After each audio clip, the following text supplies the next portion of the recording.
Danfo offers unparalleled, curated and bespoke tours across Africa for travelers seeking genuine cultural experiences, enriched with magnificent sights, sounds and flavors found on the continent.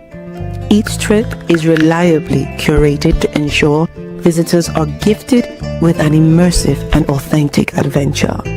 Whether you find yourself strolling along the charming white sand beaches of Sierra Leone, feasting on the mouth-watering delicious foods in Senegal, observing or partaking in various aspects of the Isheshe traditional system Ifa native to Yoruba land, Nigeria, with Danfo, you will rediscover a fulfilling sense of kinship to the true heart of the motherland, her communities. Our core values focus on integrity, quality, safety, and sustainability. We are uniquely committed to assisting with the advancement of African infrastructure and promoting African businesses, so both travelers and the communities they visit receive beneficial exchanges. At Danfo, we understand the importance of connectivity, and we have created a model which provides bespoke experiences based on your passions or hobbies. With us, expect a long-lasting spiritual bond between you and your destinations. Live, love, Danfo Africa. To learn more, visit danfo.africa.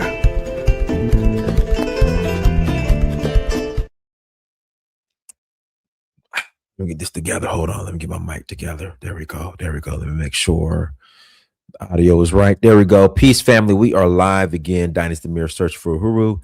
Thank you all. Thank you so much for joining. Hit that like button again. Please hit that like button. Also, make sure you share and make sure you subscribe. I will greatly appreciate it. What we got going on? Got a couple tours coming up. We're going to Senegal in May. Again, we are going to Senegal in May. That is May 9th to the 18th for the Jazz Festival in St. Louis. Again, we're going to Senegal in May for the Jazz Festival in St. Louis. If you're interested in joining and having a good time and enjoying some jazz, listening to some good music, and while you listen, oh, hold on, I'm live right now. And while you listen to some good music, eat the best jollof rice in the world. Again, eat the best jollof rice in the world.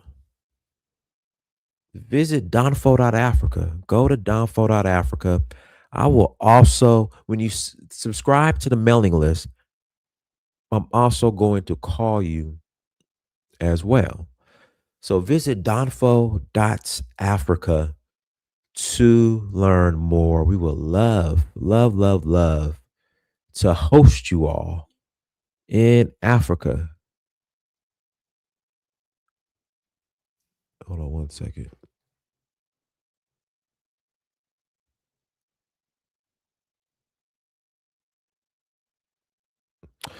Yeah, but come roll with us.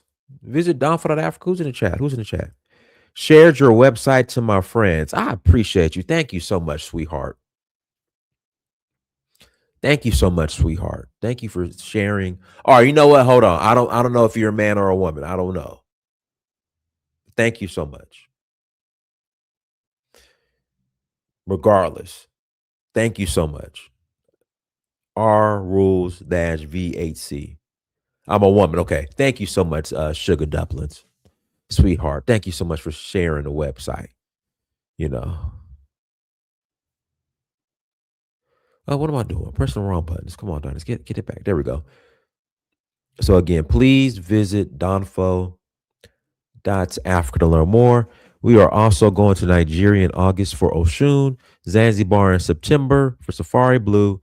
Then we're going to end the year off with Ghana and Ivory Coast and Sierra Leone in November. So once again, please visit Danfo.Africa to learn more. With that being said, let's jump into today's topic. Joy Reid Sometimes her mic just needs to be unplugged. And some of y'all be in the chat, get them, Joy. See the problem with a lot of black folks, okay? We confuse being loud, rolling your eyes, rolling your neck as being right. And that's not necessarily true.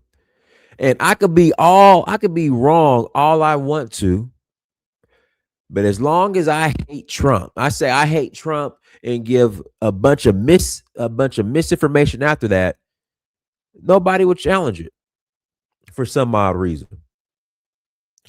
But I've been watching clips of the 154 podcast with Godfrey and I don't know the other guy's name. Please forgive me. The most recent podcast that Joy Reid was on with them. And the amount of fear mongering and misinformation that she was spewing and Godfrey didn't say ish about it was just wild.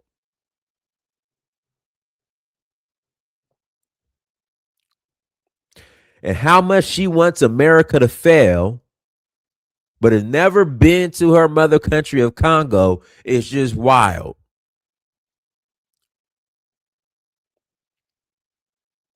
It doesn't make any sense. Like, why do you want the country you live in to fail? Why? Just because you're upset that Kamala Harris blew $1 billion. All right, let's talk about it. Well, father country, mother country, father country. Okay. Let's talk. This is the reality, guys.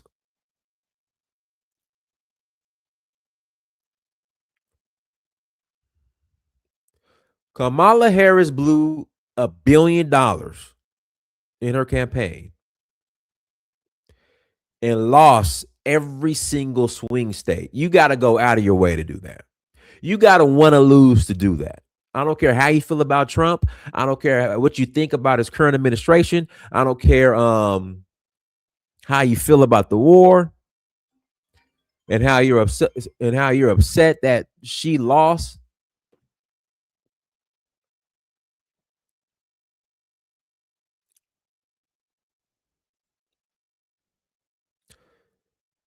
But to blow $1 billion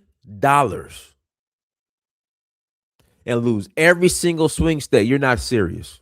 I'm sorry.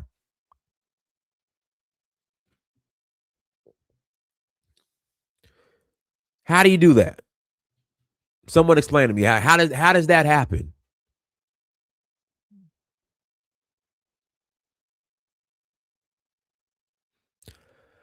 And that's why I'm not buying they don't want a black woman to rule excuse. If you guys wanted the sister to rule and be president so bad, where were y'all in 2020 when she had to quit her? In fact, hold on. We're gonna pull up some footage real quick.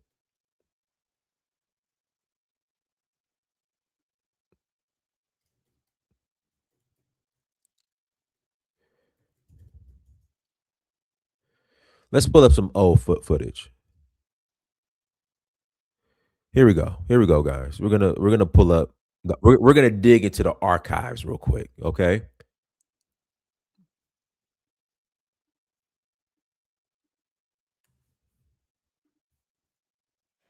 11 months ago, at the launch of our campaign in Oakland, I told you all that I am not perfect, but I will always speak with decency and moral clarity and treat all people with dignity and respect, that I will lead with integrity and I will speak the truth. And so that's what I've tried to do every day of this campaign. And here's the truth today. I've taken stock and I've looked at this from every angle. And over the last few days, I have come to one of the hardest decisions of my life. So here's the deal, guys. My campaign for president simply does not have the financial resources to continue and the financial resources we need to continue. I'm not a billionaire. I can't fund my own campaign. And as the campaign has gone on, it has become harder and harder to raise the money we need to compete. In good faith, I cannot tell you, my supporters and volunteers, that I have a path forward if I don't believe I do. So, to you, my supporters, my dear supporters, it is with deep regret, but also with deep gratitude, that I am suspending our campaign today. But I want to be clear with you. I am still very much in this fight, and I will keep fighting every day for what this campaign has been about: justice for the people, all the people. Our campaign has been about fighting for people whose voices have not been heard. So where were you? Where were you guys at in 2020 when she had to suspend her campaign? You guys knew in 2020 that she wasn't fit.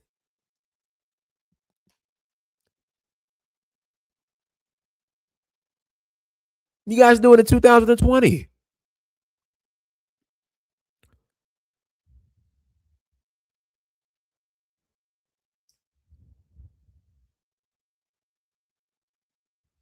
She was at the debate getting embarrassed by Tulsi Gabbard. So let me pull that up real quick. Let me pull up when Tulsi Gabbard roasted her. Let's pull that up.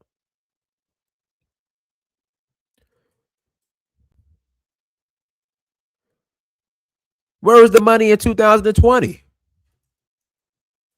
If you guys are so serious about the sister being president, where were you guys in 2020 when she had to suspend her campaign because she didn't have no money and didn't have a path forward?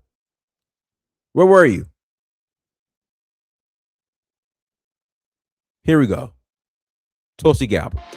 TurboTax locations are now open in your neighborhood. Fair use. So hand off your taxes to an expert.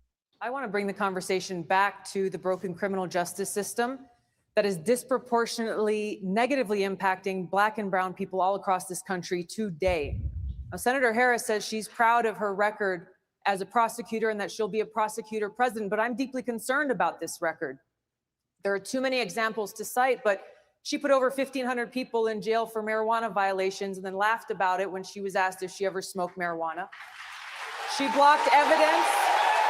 She blocked evidence that would have freed an innocent man from death row until the courts forced her to do so. She kept people in prison beyond their sentences to use them as cheap labor for the state of California. And she fought to keep cash bail system in place that impacts poor people in the worst kind of way. Thank you, Congresswoman. Senator Harris, your response. As the elected Attorney General of California, I did the work of significantly reforming the criminal justice system of a state of 40 million people, which became a national model for the work that needs to be done. And I am proud of that work. And I am proud of making a decision to not just give fancy speeches or be in a legislative body and give speeches on the floor, but actually doing the work of being in the position to use the power that I had to reform a system that is badly in. Okay. I'm just asking, where were you guys at in 2020?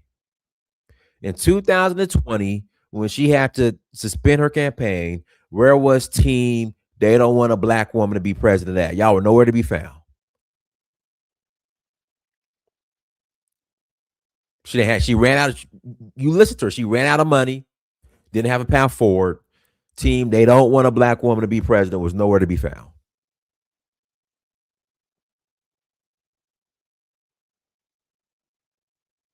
All right, let's get back on topic. Joy Reid. I wish America. Guys, let me say this, okay? Africans, not all, okay? Let me be specific. Guys, hit the like button. Again, please hit that like button. Africans, not all, but some, were complicit in the slave trade. Hard stop. We got to stop being disingenuous. Oh, they were prisoners of war. They didn't know. We got to stop. All right. I've been to just about every slave dungeon or fort, as Joy Reid will call it. And the story's the same. Again, I'm not saying all Africans sold Africans to the white man. I'm not saying that. but some were definitely complicit. Again, certain tribes were complicit. Let's just be honest. So we got to stop at the misinformation.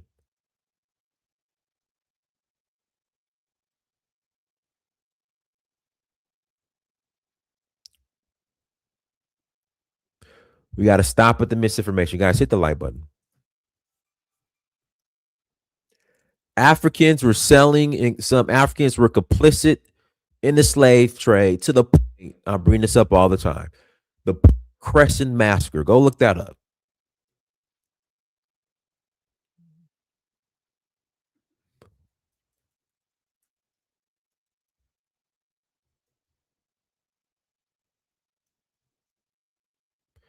Port Crescent Massacre. Go look that up.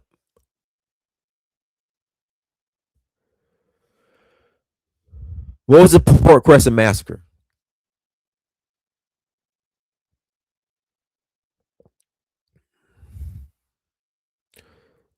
So the returnees, or as you like to call them, American Liberians. This is how the story goes. When the freed slaves who decided to take their destiny into their own hands and go build a country called Liberia, as they were returning back home, slavery was still going on. And as they were coming to Liberia, many Africans who were captured and sold were leaving Liberia, and they saw that. So what did they do? They confronted the king about it, a native king. It was like, hey, we saw what was going on the other side.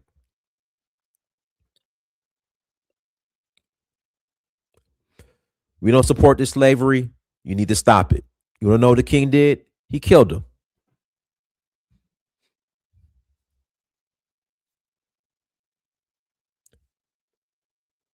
So the Black Americans or American Liberians or settlers, whatever you want to call them, I say Africans who were returning home.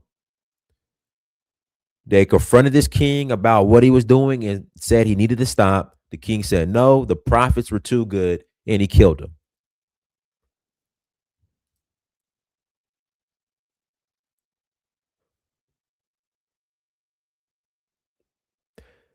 That's why we got to stop with these Africans and sell other Africans at all. And just, oh my God, they didn't know what was going on. And oh my God, the white man just came with guns. We just didn't know what to do.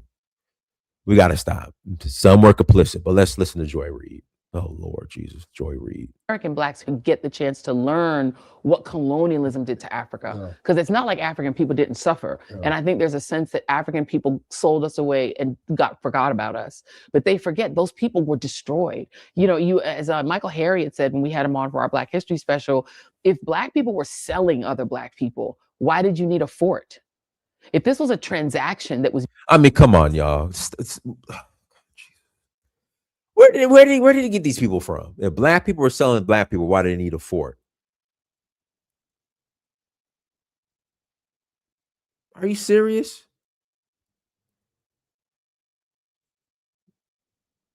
If Black people were selling other Black people, why would they need a fort? What? Huh? I've been to every fort in West Africa just about. And yes, and Black people were selling other Black people to the white folks. And those Black folks that were bought and sold were stored at the forts, Joy Reid, so they could be shipped.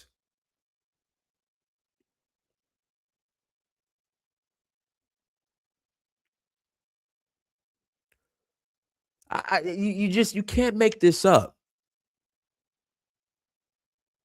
If Black people were selling other Black people, why do they need a fort?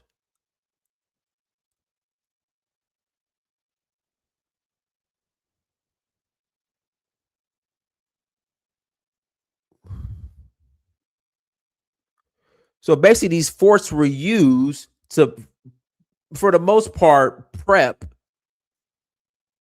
these Black folks to be sent to the New World. I've been to just about every slave dungeon in West Africa. I've been to everyone. The story's the same.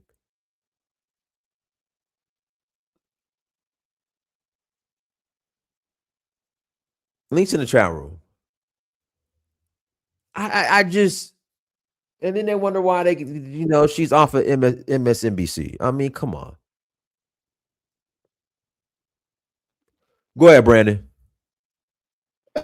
Can you hear me okay? Keep talking, but you must be on your Obama phone, but let's try to work with it. No, man, I thought I had the issue fixed. Can you hear me better? Yeah. All right. So, like, people like Joy Reid, man, she's actually from Ghana, bro. And she just shows you that she is a person who's willing to put her loyalty to the Democrat Party or liberal chaos and degeneracy over anything, including but not limited to the truth. This lady knows that what slave dungeons were for. I'm sure she's been to Ghana, seeing as how her parents are from there. But she just purposely deceives Black people on behalf of the liberal agenda. The biggest issue is they realize that Black people we're in a crisis when it comes to our identity. I call it the African American identity musical chairs, right? Hey, Brandon, she's So, from Congo. She's from Congo. Well, her she's dad's from, oh, my bad. I thought she was from Ghana. Sorry. Well, she's from Africa. She know what the deal is. She's a journalist, allegedly. So, she knows what's up.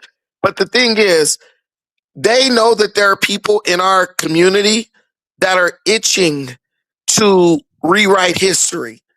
So when they throw stuff out like that, that's a dog whistle to try to bring more people under the radical leftist progressive umbrella. They don't really care if what you believe is factual. As a matter of fact, they will perpetuate non-factual lies as long as they know that can lure in a couple thousand more Black folks. It's the same strategy people like Tariq Nasheed use. It's the same strategy that people like Dan Calloway use. They'll jump and hopscotch all over the identity spectrum because they know that by doing that, they're bringing in another audience that is simply seeking an echo chamber that will never question anything they want to believe. There's so much nonsense with this. FBA. They're even saying that Gullah Geechees in South Carolina are tethers, even though they're like descendants of slaves, right? But people like Joy Reid, they just exploit Black ignorance and stupidity.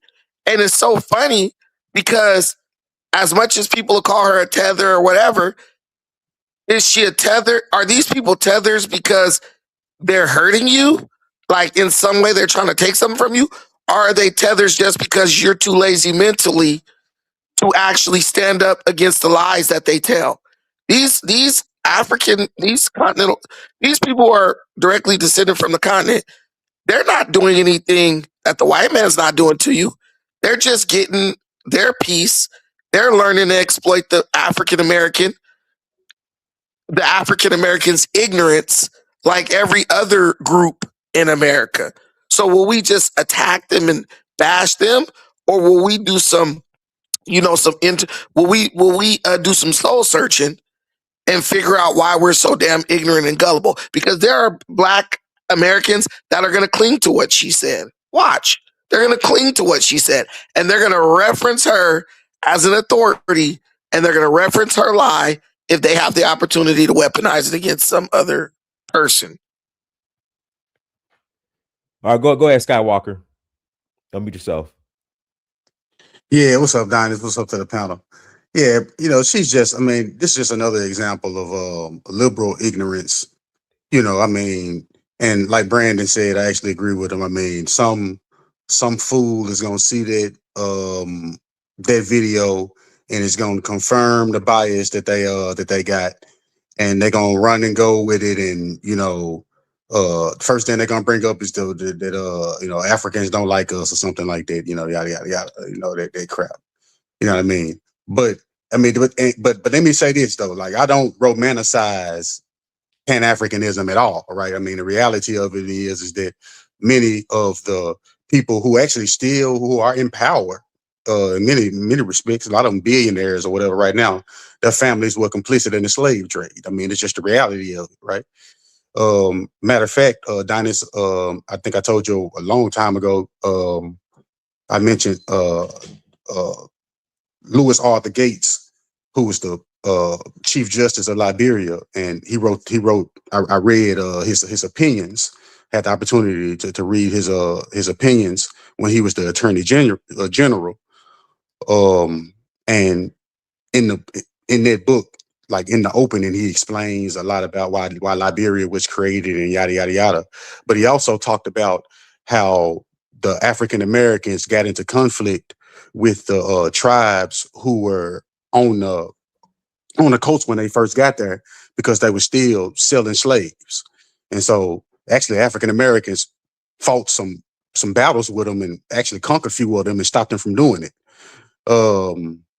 But so like, I mean, it's a reality. I mean, it is what it is, right? I mean, they don't change nothing, right? But yeah, I'll stop right there. Go ahead, Afro Man. Good evening, good morning, good afternoon to everyone. Again, Diana, this is a very good topic. I want to distinguish between two periods of the slave trade that I think we need to understand in order to make headway in as to how the slave trade was handled. First of all, you are right, Dynasty. Africans were involved in the slave trade, but only during the second phase of the slave trade. We have to go back into history. In 1441, Henry the Navigator commissioned two Portuguese to sail to West Africa, Nuno Tristão and Anta Goncalves. Nuno would later go on and make 4 expeditions to the coast of West Africa. He first started around the Sahel region, Mauritania. He caught a couple of Berbers. All this is documented. You can fact check it. This is a fact. These are facts. In his third trip, he sailed down the coast of Senegambia, but he met fierce resistance from the local Africans. He was able to capture a few, took them back to Portugal, and reported that he had found the coast of the Black people where there was gold. He went on a 4th expedition where luck ran out for Nuno Tristão, because these fierce Africans that he met on the coast of West Africa fought and killed everybody in his expedition, with the exception of one person who made it back alive to report what happened. When he reported the amount of gold that they found, mind you, this was in 1441,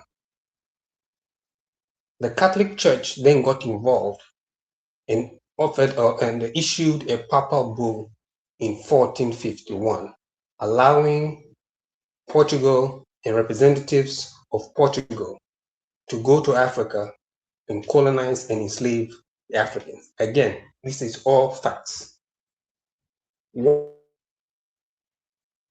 that you find in these early expeditions is the palpable absence of African participation in the initial slave trade.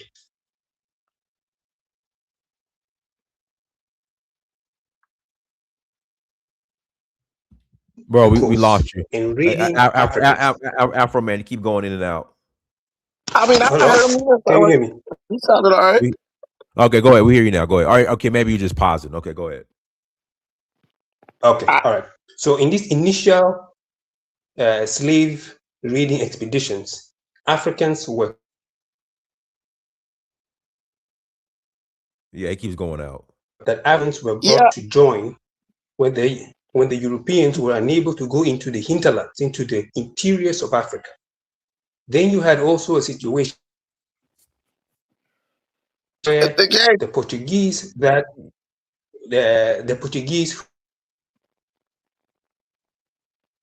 and the kings of Angola, they decreed a slave tax. Okay, they decreed a slave. Hello, can you hear me? Afro man, you keep going. Like you keep going. You cutting in and out. Okay, can you hear me now? That's better. Go ahead. All right. Okay. So then you have the issue in Angola, where you had the Portuguese actually issue what you call a slave tax, where the Kingdom of Angola was required to provide slaves in tributes. Okay, and so this set tribes against each other for a number of years. And eventually you found that Africans had to participate in the slave trade. But initially, that wasn't the case. So I want to distinguish between two epochs. Now, as I said, everything that I say can be verified. If somebody could even fact check this that I'm saying right now, we'll get to know whether I'm lying or not. The Arab slave trade debunked everything you just said. I am talking about the transatlantic slave trade. There are two different slave trades. I'm talking about the transatlantic slave trade. But you're using exploratory sailing. You're conflating exploratory expeditions with the actual slave trade. One guy went to explore, he found slaves, and then once he found them, he came back, and those Africans participated in the hunting of the slaves because white people couldn't even go in the inside. Let me Brandon, let me finish. Afro man, you got a minute. I got to pass the mic, but you got a minute. Go ahead. All right. Okay. Nuno Tristão and Anta Goncalves didn't find slaves. They found Africans that they enslaved. Big difference. Okay. And I'm saying in those first expeditions, Africans were not involved. They were simply Europeans raiding. And you can fact check this as I'm speaking. Go and fact check it. 1441, Nuno Tristão and Anta Goncalves. 4 expeditions. If you can find Africans participating, please call in and prove me wrong.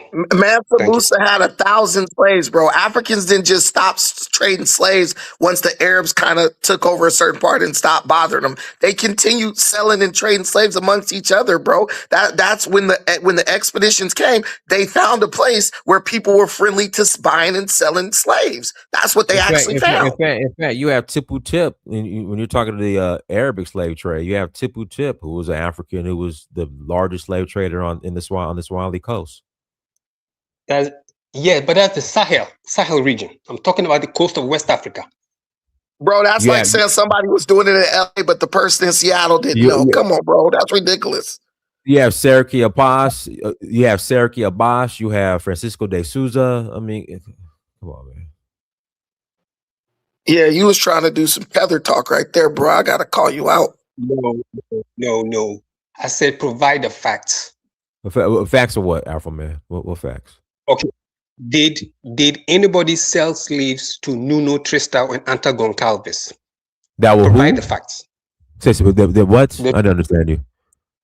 Okay, so the question is this, okay? The 2 explorers that were commissioned by Henry the Navigator, okay? Their names were Nuno Tristão and Anta Goncalves. In fact, the city of Lagos itself is named after a Portuguese town called Lagos, a slave trading post in Portugal. Okay, so I'm telling you the fact that in the early 1400s or the mid 1400s, Africans were absent, and Africans here, I'm talking about the west coast and central coast of West Africa, were not the ones selling the slaves to the Europeans. It was the Europeans raiding. And only later that Africans in the West Coast participated by selling the slaves or their fellow brothers and sisters to the Europeans. That is the distinguishing mark I want people to understand. I don't think, bro, they had whole markets and stuff, bro. When the explorers came, if they went in and interacted with the Africans, they saw slave markets because they were there, because that was the overflow of from the Arab slave. Bro, there were kingdoms in Africa, bro. You're acting like people like they came there and these people were like still walking around with like they was walking around with clubs and stuff like cavemen. They had established kingdoms and slave routes. They had slave trading routes. Name the market. Name the What? market. List the market in the coast. List the markets. I'm sure I could look up the markets. I'm pretty sure we could find them. Well, until you do, you won't find any. The coast, the slave market from the interior. Hold on, Brandon. Bro. Okay. So, Afro man, I still don't understand your point. So, what are you trying to say? I'm saying, okay. So, Afro man, my point: were Africans complicit in the slave trade? Yes or no? Yes, at a certain point, but not initially. That's my point. Okay, but they not were. initially. But they were. Yes. Okay. All yes. Right, let me pass the mic. Go ahead, Em. Go ahead, Em. Unmute yourself, Em. Thank you, sir. I could appreciate Africans because you seldom hear them denigrate their people. They want to deflect and cover for each other, saying we're not this person. It's like, regardless if it's true or not, I honor and respect them actually defending their own people. Not like, I'm not going to mention a dude's name on the channel, but we always denigrating black people. It's almost an equivalent. We want to take away from the things that we've done, and they want to add things and get credit for things they didn't do. Or even the fact that they don't want to take credit for slavery. Do y'all hear me good? Yeah, go ahead. Y'all hear me? Oh, go yeah. Ahead. So I think the last speaker, I think he's on the right track dealing with history. But one thing I never really hear people talk about is the Roman Empire. The Roman Empire codified slavery in the 12 codes. They say any non-Roman is subjected to slavery, right? And also, when they conquered Carthage, which was North Africa, Scipio Africanus, they enslaved the entire Carthaginian population and made them build everything. And they were so great. Their empire became so great. I think this kind of infected the entire world. Like, everybody wanted to be like Rome. In order to do it, you got to get slaves, get these builders, and conquer them. Because really, a slave is just a person that was defeated. And basically, they're trading their life for servitude. Otherwise, they'll die. That's what a slave is. So I don't like when people call a person a slave. They was human beings that was defeated. They was overpowered, or maybe they was deceived, or they was kidnapped, and they was just put in this situation for their labor. And like they say, tip, the Muslims who came after the fall of the Roman Empire, because the Vandals, they ended up conquering Carthage. And then Visigoths conquered Spain. And when Tariq and them came and took Spain, they actually emancipated the Slavs or the serfs and gave them freedom. And if they actually joined Islam, they had full freedom. But it was other people around the world who still had that desire and equated an empire. It's like even in Marxism, they say slavery is a normal part of the growth and development of every nation. It's inevitable. So I think this has to be rejected. There's this notion that in order for you to have economic power and prowess, you must dominate and have a subclass. And we see it like in Ivory Coast, they got a slave population picking cocoa for French corporations, Hershey. You got Congo. You still see it, but I think that whole idea originated from the Roman Empire, even in the Bible, when they had slaves in the Bible. Even they say, what's that was that in Timothy? Be cool, be good to your slave. You see what I'm saying? But I do honor and respect the Africans for always being on code. You never hear them denigrating their own people. Regardless, the Nigerians always talking good about Nigeria. They'll fight to the death, verbally defending their people. And I want to one more thing before I stop talking. I want to dispel the false notion that I heard. LAX, the airport. Y'all know LAX, right? In California. LAX was designed by a black architect, Paul Williams. Many buildings in America was built by black people. So we have 6 city colleges in Chicago. 3 of them was designed by black architects. The most famous building on planet Earth, the White House, was built by black people. So when a black American get on here and talk about blacks never built not one building, like, you can't be serious. Like that's so disingenuous, but that's what I'm saying. The Africans would never do that. Even if they didn't build nothing, they'll still say that we did. They'll still find something positive to say about their own people. And I rarely, seldom see the self-deprecation that comes from Africans. Even if they was involved in the slave trade, they're gonna say they didn't. Like Joy Reid, you know, she's trying to make an excuse talking about Goree Island. But when you look at the history of slavery in West Africa, the Ashanti was enslaving people from Mali. They weren't necessarily selling their own people. They were selling rival tribes. So her whole point talking about they weren't selling each other, they didn't see themselves as each other. They were selling other Africans of different religions, different cultures, and different nationalities. And I don't want to hog all the time, though. All right, let me pass the mic to Kidola. Go ahead, Kidola. I got to pass the mic to Kidola. Let me pass the Kidola, then I'll let you respond. Go ahead, Kidola. Mute yourself. Yeah, thank you, Dennis. Let me give you a shot. You see, slave trade, wherever they come in the second half, not come in the other half, Africans was fully involved. And some of these African countries were very, very powerful. I'm from the Benin Empire. You see, the Benin Empire was also fully involved. But you can say those history was being tied down and killed down. The Igbos, Port Harcourt you see today, have been made of slaves that they could not ship to United States. And that was made up of Port Harcourt, Jaja, Opobo, all those creek and everything. Also the something of Guinea. It was not the white man that came over there. It was the locals, the hitchmen, the kings of that time was very, very powerful, who was doing all these things. And there's no need to sugarcoat it.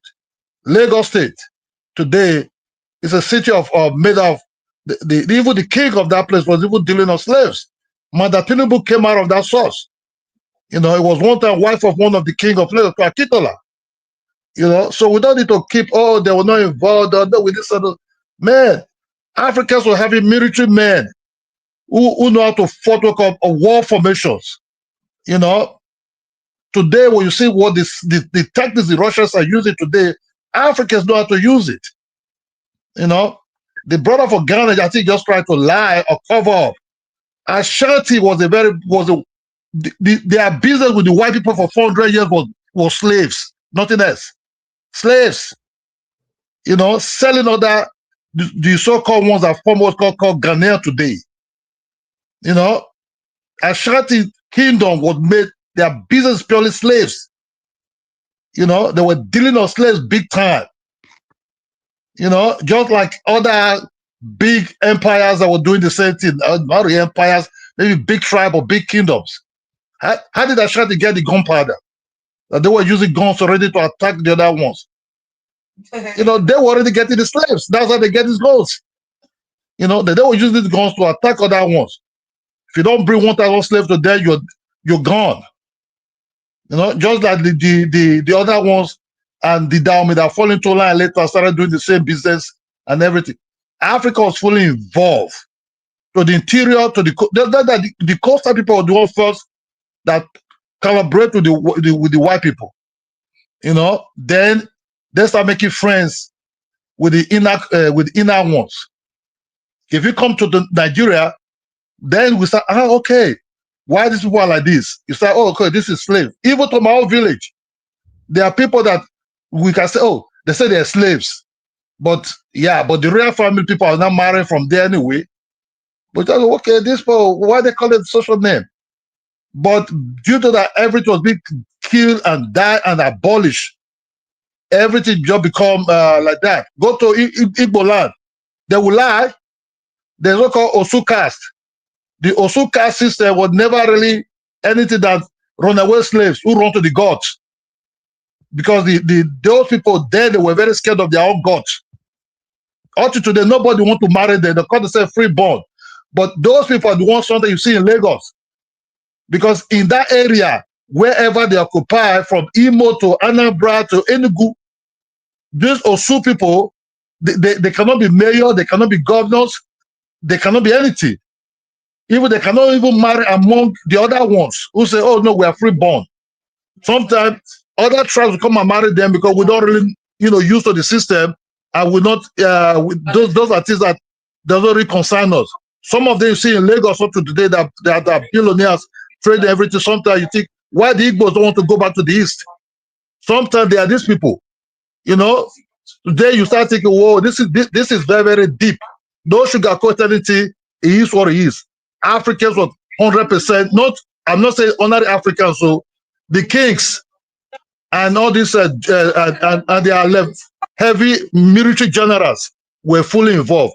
That also today, some of them as descendants are still very rich out of it, and some of them, that's how the Igbo, all this Igbo you see in Igbo land are being created who are middlemen of slave trade. That's the way it is, bro. Thank you. All right, go ahead, Afro man. I got pass it to Shaw. Okay. All right, thank you. So, just one salient point, okay? Diners, have you been to Cape Coast Castle? I've been to Cape Coast. I've been to Elmina. Yes. Okay. Are you aware that the Elmina Castle, okay, that was started by Diego de Ambuja, who came to Ghana, okay, or the Gold Coast then, okay, in 1481 or 82, okay? When he came and met the king of Comenda, which now is Elmina, okay, he told the king, and this dialogue is actually written down, okay? The dialogue is written down between Diego de Ambuja, the Portuguese representative, and the king of Comenda. I have that document that contains the dialogue where they're going back and forth. Diego de Ambuja says to the king that he wants land to build a castle. The king rejected it. Diego de Ambuja then goes on to say, look, it's either you give us land to build the castle willingly, or we will seize the land and build it regardless. This is in the dialogue, okay? So the king reluctantly gave them the land for fear of them starting a war. Are you aware that when Diego de Ambuja built the castle, the locals were forbidden to trade with any other European power, with the exception of Portugal? The British sailors who also left Europe for search of gold and slaves, okay, document in their diaries and their reports back to England that the locals were refusing to trade with them for fear of reprisals from the Portuguese. This is all documented. Now, the speaker who just spoke before I came back, okay, lacks basic comprehension. I never said Africans were not involved. I said in the initial phase, Africans were not involved. They were being raided. And I have provided evidence. And I just told you, okay, the Portuguese themselves had a monopoly preventing the locals from even trading with the British, the Dutch, the Danes. If they found out there's a town. They're being raided by who? They were being raided by the Portuguese and the British, okay? Now, there's a document, okay? There's a first-hand document, okay, where the captain of the ship for the British documented how they had to maneuver the Portuguese. In fact, there was a war between the Portuguese and the British. Anytime the British would come close to the coast, the Portuguese will fire. If you look at the Elmina Castle, the Cape Coast Castle, all the castles, you will see they have, how do you call those weapons? How do you call the weapons? Cannons. The cannons, okay, directed towards the sea. For what? Against Africans? No, it was against other European powers. Okay, the Portuguese were, don't forget that they were granted a monopoly by the Catholic Church. So they were guarding and protecting that monopoly. When you listen, these are facts. You can fact check me as I'm speaking right now. The British, there's a book written by them, by a scholar, that documents the diary input of the captain of what he saw. The fact that one time they landed in the coast of Axim in Ghana, the natives refused to trade. When asked why, they said they were afraid of reprisals from the African. I think you're missing the point. We're not saying all tribes are all Africans, but there were definitely some tribes and some Africans that were complicit. I've not made a point. My point is that and what I'm saying is that fort in Elmina was a major slave trading hub. Period. Yes, but I gave you the history of how it was set up. It was against the wishes of the king. Okay, and that But the it was point based on a he's making, the point he's making though, bro, we feel you, we understand you. I mean, we hear you, bro. But all we saying is there were folks that was complicit in Yeah, it, yeah, bro. We and gotta Afro get man, like they were slaves that were I complicit, agree. I agree. I just want to and distinguish Afro man, between the I've been to Elmina, I've been to Cape Coast Castle, and the stories being there are the to approve to same. go. Yeah, yes, I've been all of this. I've been to every slave dungeon damn near from Senegal all the way down to Nigeria, in every country in between, except for Guinea, except for both the Guineas.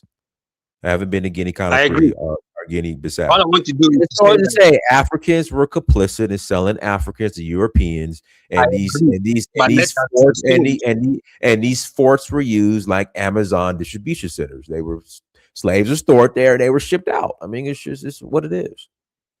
Yeah, but the forts were built by Dinus, what we don't talk about, Dinus, what we also don't talk about is that once they were shipped, like there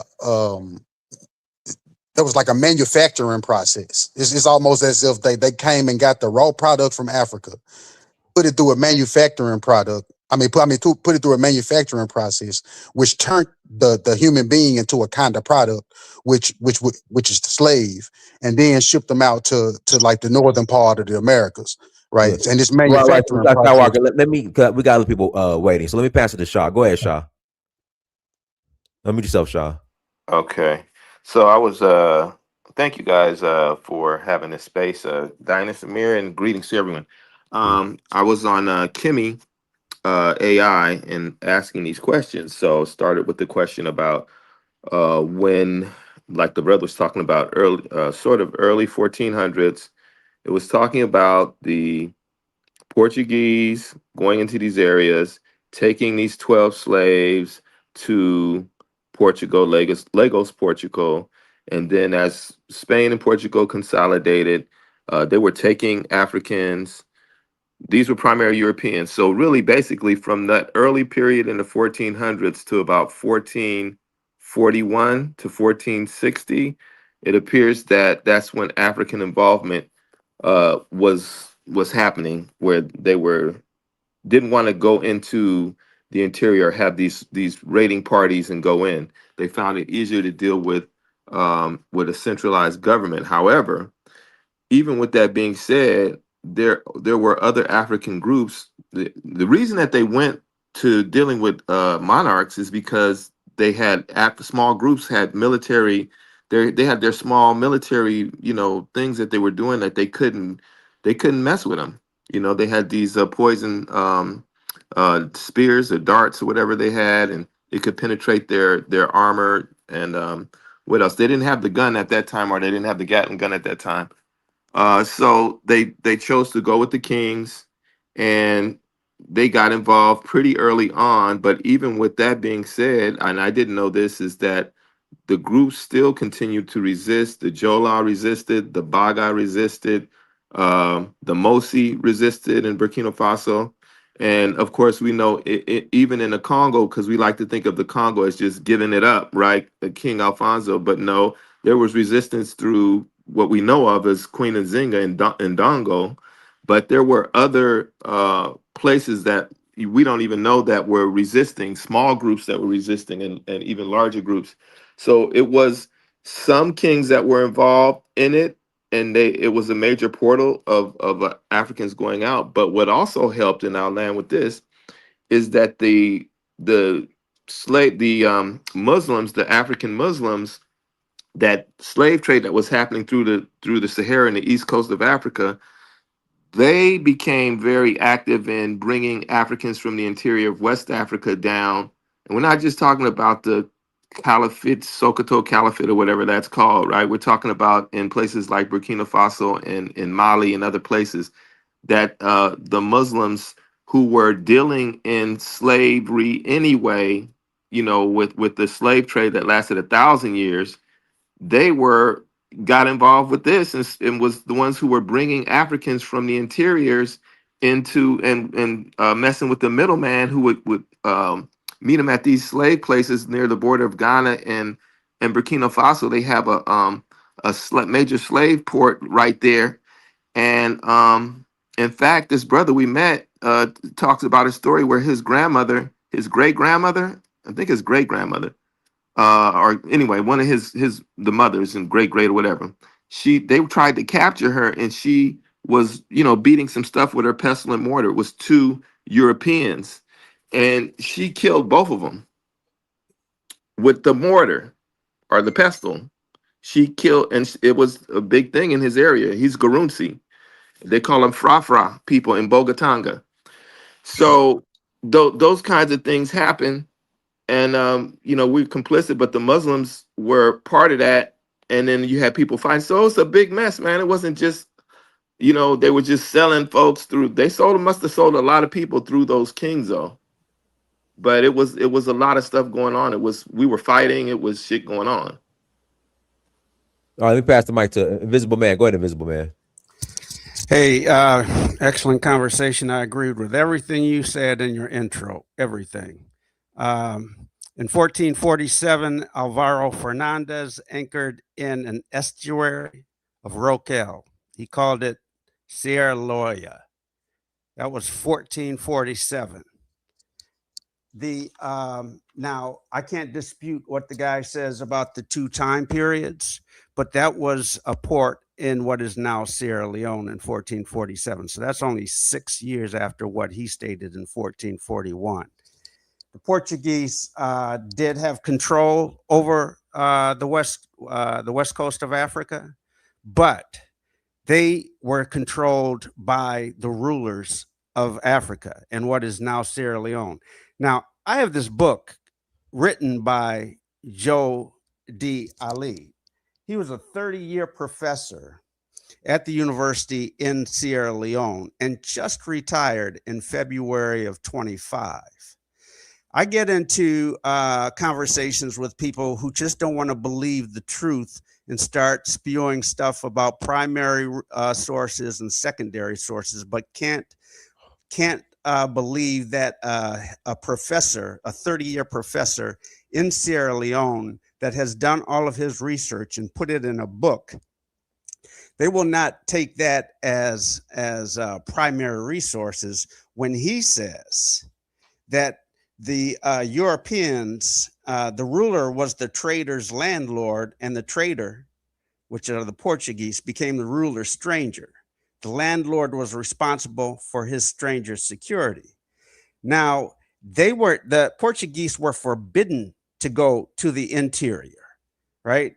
And in order to discourage that bad practice, coastal rulers began to demand hostages of the ship's crews as insurance against ungentlemanly conduct by European slave traders. Now, I can agree with everybody wasn't involved, but I have to go, and I believe my eyes when I read a book by a professor from Sierra Leone that states this. We can parse out what tribe did this, what tribe did that, but they were thoroughly complicit. That we cannot deny. And then the last thing I want to do is run down what M said.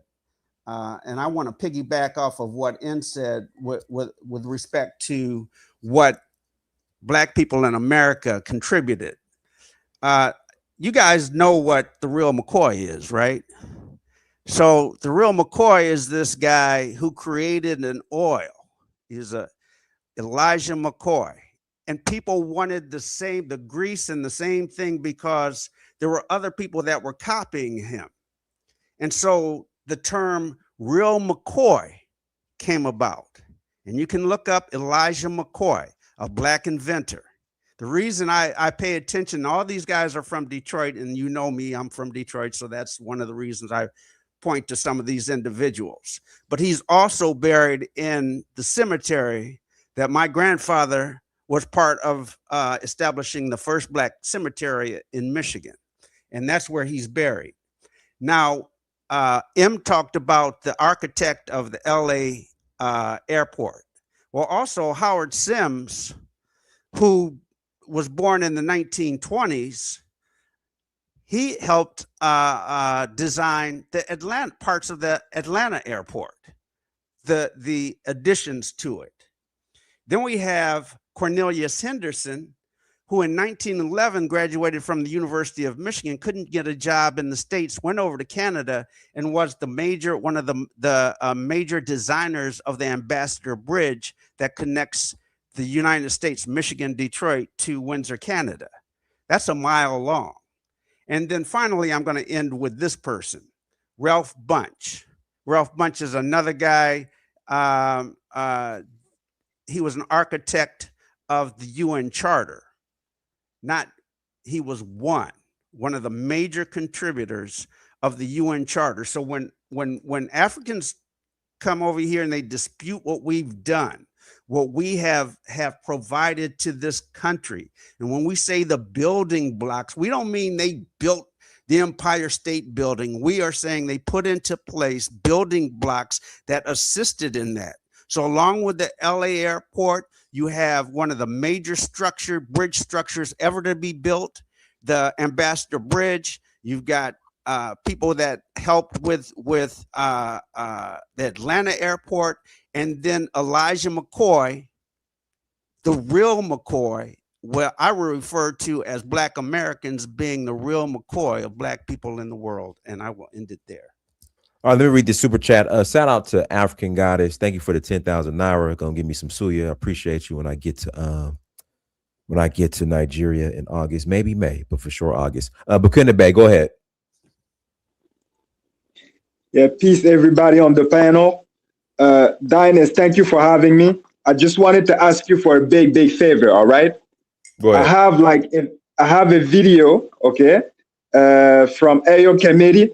It lasts I told you exactly where to skip it to because he touches on the subject, but now it's going to be up to you, right? To either let everybody speak about it and then let me come with that video later, or if you want, we can do it right now. What did the video say? The video talks about the very subject that we're debating right now. So do you want me to put it in the chat? Yeah, put it in the chat. Put it in the chat. All right. So it's up to you, right? Because I'm gonna speak right after it finishes. So I'm putting in the chat. How long is the video? It's about 5 minutes long. Okay. It's about 5 minutes. All right. So skip it. Look at the instructions. I told you where to skip it to. All right. Can you see it? Yeah, I see it. Okay, I'm about to put it in the chat right now. All right, please. And then I'm gonna speak right after that. All right. I'm gonna give my opinion right after that. Much thanks, Dinus, for that. For doing it. By the way, I know Ayo Kimati. I know who he is. Dennis, please, can you give me 2 seconds? Let me just tell you, because sometimes you see when you said these Portuguese kidnapped Africans, they didn't really kidnap these Africans. What they did is they partnered with some of these African kings and took some of their children to Portugal to learn the language, right? So that they can easily communicate good with the African kings and their kingdom, so that this slave business would boom. And when this slave business was booming, what happened? These Portuguese and other ones, they were marrying some of these African king's daughters, daughters, as their wife and everything. And these children some of them become also foremen in some of this business also. The brother from Ghana, you have to. Well, why is he talking about? Let me play this video because I just don't want to. Let me play this video. English and the Spanish came together and expelled those Africans. Those Africans who got expelled would decide that now that they've been expelled from Southern Europe, now they want to go and fight Songhai Empire and West Africa, these strong empires, and fight them. So England did not want the Moors to go back into Europe. So they gave them cannons and gave them weapons to fight their own brothers and sisters. So with the Moorish destruction and defeat of the strong empires of Western Africa, they opened up the capacity for what we call the transatlantic slave trade. Now, we've heard of Christopher Columbus. He was a Jewish individual who, when the Moors got put out, the Jews were in a lot of trouble because when the Moors ruled for about 700 years, who was controlling the money? Who was helping out and supporting? So the Europeans were upset with the Jews as well. So they began to kill Jews and yeah, take their money and kill them and tell them that they had to change over to Christianity. So the Jews decided that they needed to leave Europe and find a new home. So Christopher Columbus was going on behalf of, that was his real objective, to go to find a new home for the Jews because they were having problems here in Europe. So before that happened, or as that was happening, Columbus was coming back and forth to Africa. Some of the slave dungeons where they would take our ancestors doing, once the slave trade started, he helped begin some of the first parts of the process of doing that. Now, there were Jews who would come into Africa, kidnap Black women. This is before the transatlantic slave trade. This is kind of how it started. And kidnapped Africans off the west coast of Africa in places like Cape Verde. And they would kidnap them, take them back to islands, reproduce children. And now those children would speak whatever the Jewish language that they were speaking and the African language, because the mother would know that language. Many of those children were the ones that would go in and later be the head slave traders in the transatlantic slave trade, because they were the children of the Jewish merchants who had kidnapped these women so they could speak both languages. So they became the merchants. So in getting to, so what happened? So you have the Moors now coming in. You have the Jews beginning the early part of how the transatlantic slave trade is going to work, building these slave dungeons, going to the West, many of them with Moorish maps. And some of the sailors that they're going with are with Moors over to the Western, because the Moors were going back and forth to the West. So at any rate, the first place Columbus gets when he gets to the Western world is Haiti. That's the first place they hit in the West. So that's where Columbus went. And then they did a large part of exterminating the people who were there in that region. So after a large part of extermination, after some time, they needed to have workers to come and work as the Europeans began to go west. So that kind of created the need for labor. And they wanted free labor. So now they have this market of people who they can speak both languages in West Africa. And now they starting the slave trade. And because they destroyed these empires with the Moors, brothers fighting brothers, now they can take those captives, sell them and buy them, and take them where they've exterminated the Native Americans, and now replace those people with they would call it the Taino. Now they can replace them with us doing the free labor. So that's just a small kind of synopsis of how the transatlantic slave trades begins. So now you have all these different European nations coming to Africa, starting in that West Africa period. And just to add one piece to it, prior to that, the Arabs were doing the Arab slave trade, mostly East Africa. So we would see Tipo Tip and some of the others, again, mulattoes who had a white parent and a Black parent, and were used to kind of usher in this mass selling off of our populations.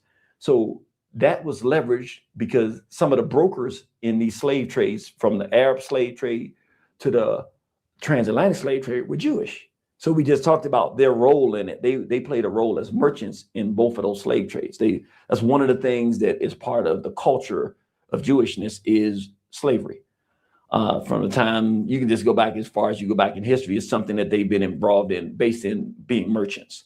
So once we talk about Africans getting taken from West Africa and some Central Africa and some in Southern Africa, and they go across, where are they taken? One of the first places that we arrived was Haiti.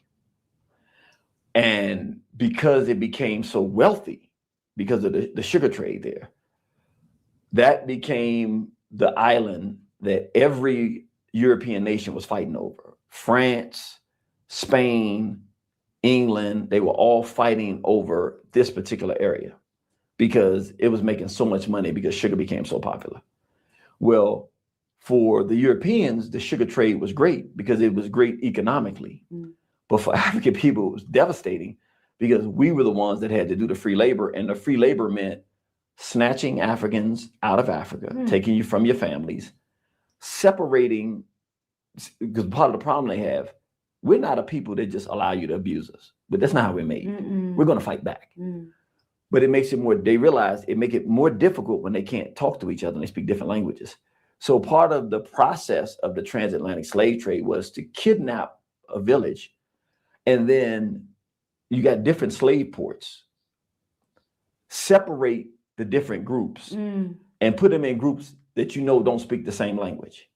So now you have a group of African, we're all brothers and sisters, but we may have been groups that have fought in the past, or we may have been part of the groups that worked with the Europeans to sell us into slavery, but now we got trapped. So now your group is the one that sold me into slavery, but now you're getting sold into slavery. We don't speak the same language, but we don't even like each other. But now we both in the same boat.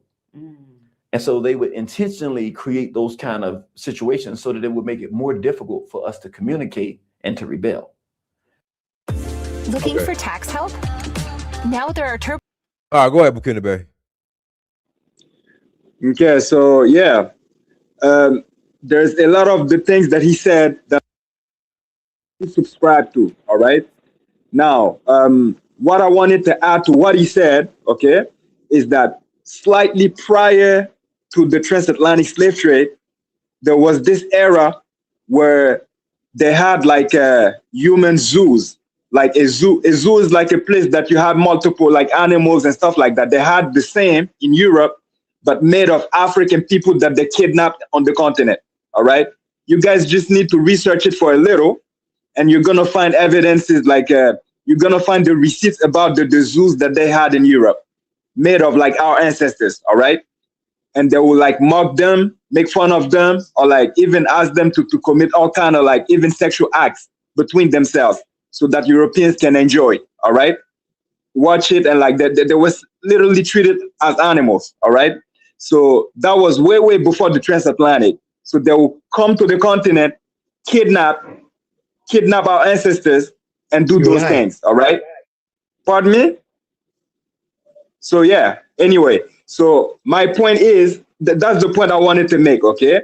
Now it's only after they conquered us, like militarily, because there is the Boldum Diversa, the handwritten letter of Pope Nicholas V, all right, that was found. There is this African intellectual after the name of Assini Fasasi, all right? You guys can research him. And he wrote about this letter written by Nicholas V, all right?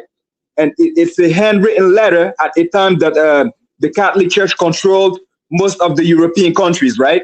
He ordered the Portuguese government to release some of their prisoners and to go take African kingdoms by surprise, to brutalize them, and to take as many captives, Africans, female males, as slaves, all right?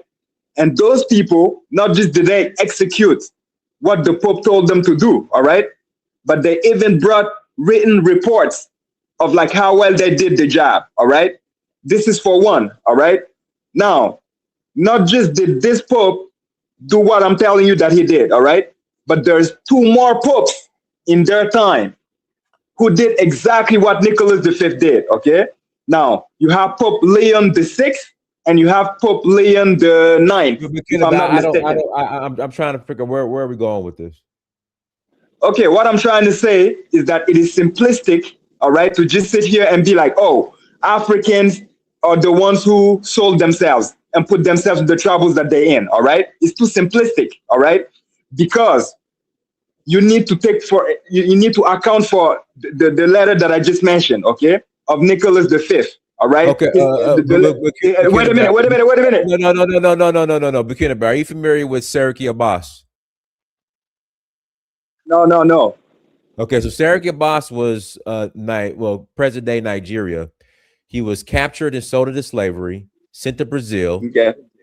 Goes to his slave master and says, "Hey, if you free me and take me back and allow me to go back to Nigeria, we could get rich off this slave trade." Master says, "Okay." He ended up becoming one of the biggest slave traders ever. Same thing with Francisco de Souza and Dahomey. I tell the story of the Port Crescent Massacre. We're not saying it's as simplistic, but at the end of the day, Africans were complicit in selling other Africans into slavery. I mean, that's all we're saying. Okay, so Dynasty, wait a minute, I'm not done. So Dynast, okay? I'll tell you why I'm going to disagree with you. And I'm going to just give you an example, a quick example here. Is that it's a little like if I was to say that Black Americans are complicit in like what happened to them simply because like there's few of them who enslaved their own, all right? This is how simplistic you're presenting it. But you're not putting in perspective that like those Black Americans who did this either had ancestry that were slaves or even themselves were slaves before doing what they did. You get what I'm saying? So this is the kind of simplistic How approach. long have you been listening to submissions? Because my submission was talking about the nuances of how the crew, I didn't even mention it, the crew, the Baga, the Mosi, the yeah, I hear you. All of these groups were fighting against it. So it's not everybody wasn't doing it though. That's well, that's not true. The crew were on the ship. The last thing, leading slave traders to what's the island? Fernando Po. Yeah, the last thing I'll say, I'll land with this, all right, is that my father is Dagara. In Ghana, they call them Dagare, all right? In Burkina Faso, we call them Dagara, all right? My mother is Mosi, all right? The Dagara, they have a history of having been enslaved by the Mosi people, all right? But please, guys, look how cute that kind of slavery that they were victims of was, okay? I'll show you how cute it was, and you understand what I'm trying to say. Is that my father's tribe, who are Dagara people, they preserve their languages that are distinctive from like the Mosi people. They preserve their names, and they even preserve their culture, all right? And those are ex-slaves from the Mosi. So this is the kind of cutish slavery that Africans did to each other before the oppressive type came. I don't know if you guys understand what I'm trying to say here. So now, what I was saying earlier is that there's up to 3 written letters of 3 different popes, all right, who all did the atrocity that all of this needs to be accounted for. You guys can't just go straight to the Africans and discount up to 3 different popes. Discount up to 3 different popes. No, but nobody never said that Europeans weren't complicit, but we're saying that some Africans were complicit. That's all. Okay, so then, was some Black Americans complicit as well? Can we just put it that way?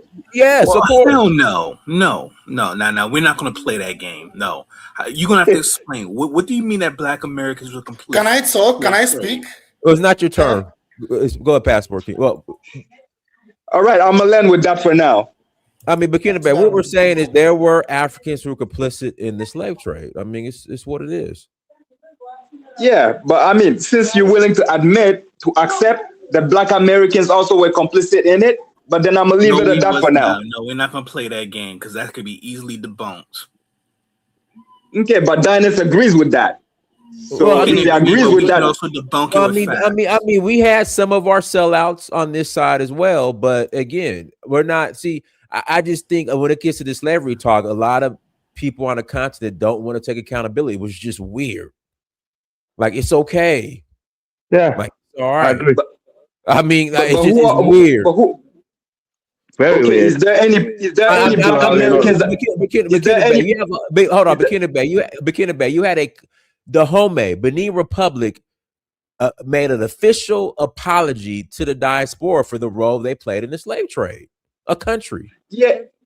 I mean, because we both know that there's like a lot of like trickery.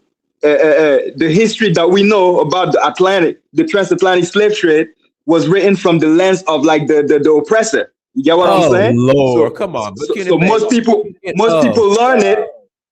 So most people learn it from those lenses. Whereas the video I just showed you, I just gave you to play, but then he's showing the full picture of what happened. That's the difference. Hold on. I'm talking. But even in his video, he said that Africans sold other Africans. He said it in the video. But it's not the only thing he said. And this is why I like that video. We know that. We know that. But again, the topic. Yeah, but you're not putting. But you're not putting all the rest forward. You're just picking choosing one thing. No, we have been. I was just telling you my submission was partly that. And in fact, the crew did early on. did That is resist for Africans. slavery early on. Oh, It okay, wasn't For until Africans to lie. hold on. Kid Ola, you got 30 seconds. I got to pass the passport. Okay, King. for Africans to lie, they start creating excuse. The other guy video you just play, that guy is also crazy. Also, you see, Africans will not just sit in dock. You see, the Ga people of Ghana, right, have to infuse other people to help them to fess up their Ashanti, because the Ashanti was attacking them too much, stealing the people for slave trade. How do you think the Zongo people came about? The Hausa people that protect the Ga people, the other tribes that form into Ga society. They have to form because the Ga people were not so as big as the Ashanti at that time. Just well like the Ga people is that's where other people is also in other part of Ghana also. The other people in Ghana also who are also going towards Mali to kidnap people also for slave trade to sell to the Ashanti, so the Ashanti can sell those people for gunpowder and those gun things. The same thing come to Nigeria also. What destroyed the Benin Empire was also a slave business. When the British came directly now to do business with the Benin Empire, the Benin Empire didn't really wanted to do with them like that. You see, the British coming to colonize or finally coming to conquer But Africa. you guys need to make up your mind. You guys need to make up your mind, because at times I hear gunpowder, other times I hear mirror, other times I hear umbrella. I got to pass the mic. Go ahead, Passport King. Go ahead, Passport King. Thank you, Dynas. Good evening, gentlemen. First, Dynas, I got to give you your props because I didn't honestly think he was going to even touch this subject due to it being, even though factual, it's going to hurt a lot of feelings because it's going to bring up the truth. First, let's start with the obvious. With Joy Reid, I didn't catch the very beginning, but I want to talk about Joy Reid, Godfrey, and that milk dud head looking, whatever the hell that ex-NFL player is. Their statements and their attitudes is right there is why Pan-Africanism is dead and will never, whatever, if it once existed, it is done. We cannot have no Pan-Africanism with people that think that way. And they're going to just tell blatant lies about documented history. I'm sure you saw the links I was dropping in the private chat of books by Black scholars, even one African, documenting centuries of slavery in Africa long before the Europeans came. So this narrative that I want to say his name wrong, it starts with a B, that he's trying to play, and maybe some other ones that, oh, the poor Africans, they was holding hands singing Kumbaya, and one day the white man just showed up with gunpowder and nets and kidnapped their beloved family. That, you know, that's a lot of bovine estimate. We're not going to play those games. You're not going to run that nonsense here. And also, let me touch on something else that I want to say his name wrong. The cat that was speaking that dropped the Hotep Babel video about the so-called Black Americans' involvement in slavery. First of all, there was no, we're going to say U.S. slavery descendants. We'll use the common term Black American, meaning those who are not Black immigrants. There was no Black Americans that was involved in the transatlantic slave trade.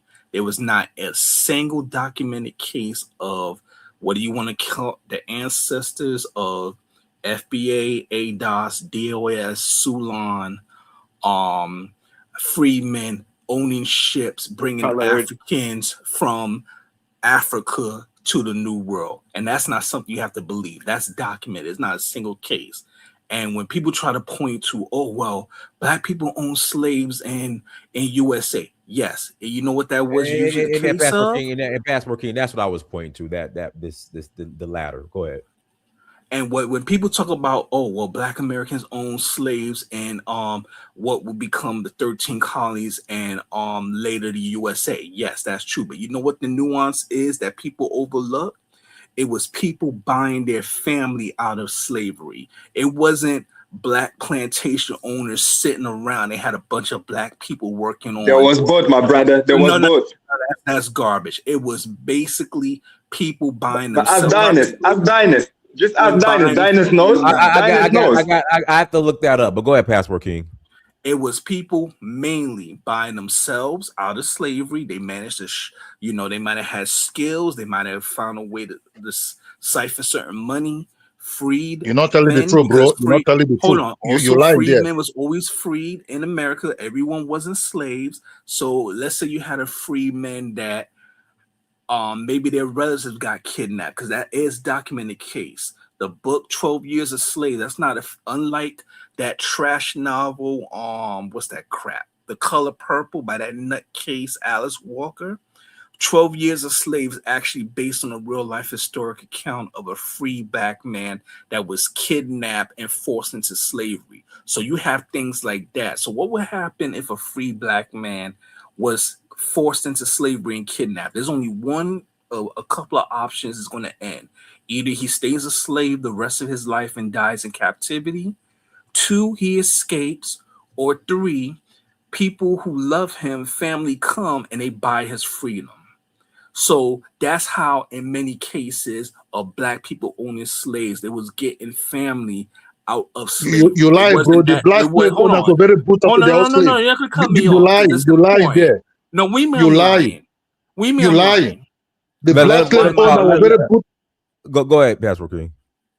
No, see, you're not going to run this narrative that there was black people owning plantations and they was having, white overseers or black overseers whipping their fellow black people. No, that nonsense was not going on. That's the narrative they try to spin. It's just like they say in modern times, well, reverse racism exists. Black people can be racist too, which they take the term racism totally out of its context. Black people can be bigoted, can be prejudiced, but we can't be racist if you go by the original definition. But there's one last thing I want to shoehorn in. I find the convenience of this whole narrative. Hey, you know what? Hold on. Let me. Hey, Passport King is. He might be right. You might be right. So there were a few free blacks that owned plantations, but again, for the most part, they were by their family members. Thank you. It was not no black people enslaving black people. Hell, Django I learned otherwise, guys. Hold on. Django Bikini Bay, do me a favor, put your source in the private chat, and we'll take it from there. Yeah, but you take me on the spot. Hold on. 12 Years a Slave is your sources. Bro, come on. You got to do better than a movie as your sources. You done mentioned 2 movies. Wait a minute. Are you kidding? Hold on. Wait a minute. You didn't see all those links I was dropping in the chat? Okay, well, mention the links that are not movies because it No, we're going off a tangent. Go ahead, Passport King. Wait, those aren't movies. Those are books. Those are documented stories. Passport King, I understood what you were talking about. Go ahead. Yeah, but finishing up, don't cut me off. Let me finish my thought. 2 points. 1, Django Unchained is a work of fiction.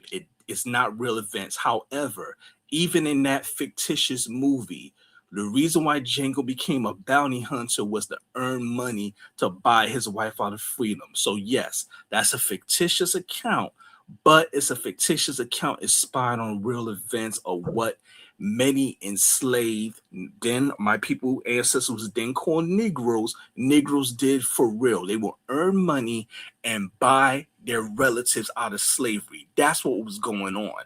But in modern times, you got disingenuous, dishonest people. They take that and they twist it and they try to make it look like, oh, see, black people own slaves too. And here's the final point I'm going to end before, because I know Diane's want to have the next person speak. I don't know if you mentioned it early, Donis, because I didn't catch the very beginning, but the president of Ghana, he's supposed to be visiting mainly the UN 2 weeks from Tuesday, actually the week after next. He's supposed to be laying some wreath at the national monument at the African burial ground down in Manhattan. And the next day, he's supposed to be speaking at the UN. Now, this is what's so sick about this. These are the people who are descendants. I'm not saying that the president of Ghana is definitely a descendant of slave traders, but it wouldn't shock me if he was. But he's definitely Hold on. Let me finish my thought. These are the people who profited from selling Africans. Now they're coming centuries later and trying to run a scam. You're doing the same thing. Hold on. You're drawing the broad brush, bro. You're not even letting me finish my thought. These are the Man, you people lying, who bro. sold Africans, and now centuries later, their descendants are coming and trying to run a scam that you need to give us money from stealing our family, where they You could be the willingly descendant of a was slave trader. participants in the slave trade. And I know You could with be a the descendant of a slave trader, and I could be excuse a me, descendant of a slave I'm an trader. FBA. We No, not we didn't we hold on I'm an hold on. African We American. didn't we was not involved in the I slave could be trade. no, but I could. No, no, Yes, no, you no, You and no, I can. could no. be You very You well descendants can could of be make the slave descendant traders of because a we got seller. caught. you Exactly. could Because be our you could be ancestor got wearing caught lingerie and and sold eating into slavery bonbons on too. the bed. I can say that That's too. fact. How does that sound? Can I speak after Benjamin Crop, please? No, it's No. Africa's next.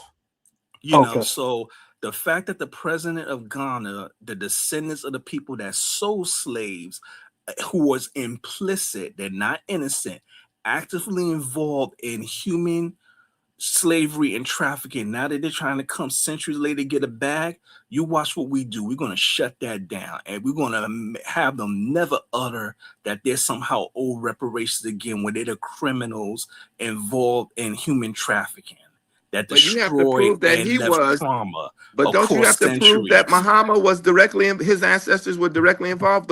Since you're singling him out, don't you have to do the research and say his family were the ones So you involved in it? saying that the people in Ghana, the various tribes, had no involvement in the slavery in Africa? Is that Have what you you're been saying? listening to Hold on, what we've been? excuse me. You are you saying that right now? I'm saying, have you been No, no, listening no. to what we've Is been that a saying no, no, in no, no, no, here? no, no, no, No no, no, one no. has been This no, saying no. that This all hold on. This is Ghanaian, not all showtime in the parlor. Akan, You're not a all. tap dancer. It's Well, either a first yes of or all, no. all Were Akan there were not involved tribes in the in slave trade. Ghana involved All in Akan slavery? and Yeah, Ashanti were hold not on. involved in the slave trade. They were Yes or not. no? So you're saying This none of guy those came I with people said hate. enslaved This all people? guy of the came with hate. Akan, I go with him. all of the You said, Ashanti were not the ones who were selling but they people into were involved slavery. in slavery. It was Okay, the so there you royalty. go. That's How the big? answer So How? right Shah, there. Shah, Anything after Shah, that is tap dancing. Muhammad not even. I don't believe he's a Shanti Hey, anymore. I gotta pass the mic to Africa. Go to Africa. Let me do something, Yeah, yeah, greeting. John Mahama is not Ashanti. He belongs to the Gonja tribe, and he's one of the Gonja tribe are one of the high when it comes to the caste system in Mali. His tribe used to be up there. So passport bro or passport king might be right in some kind of way. Let's just move this topic somewhere. But he's not Ashanti. He's Gonja. It First of don't all, matter to yeah, him. All yeah. No, Africans but were let's involved in the slave trade, as far as he's concerned. okay, yeah. Greetings to everyone. Thank you, Diners. Please like, See, share, hold on, not to and cut you off. You subscribe. see, the game you're trying to play is A because passport. Hey, guy. I passed the mic. Go ahead, Africa. Yeah, thank you, sir. And please, guys. This is a very important topic. Please, let's give each other time to speak, and also please support the channel.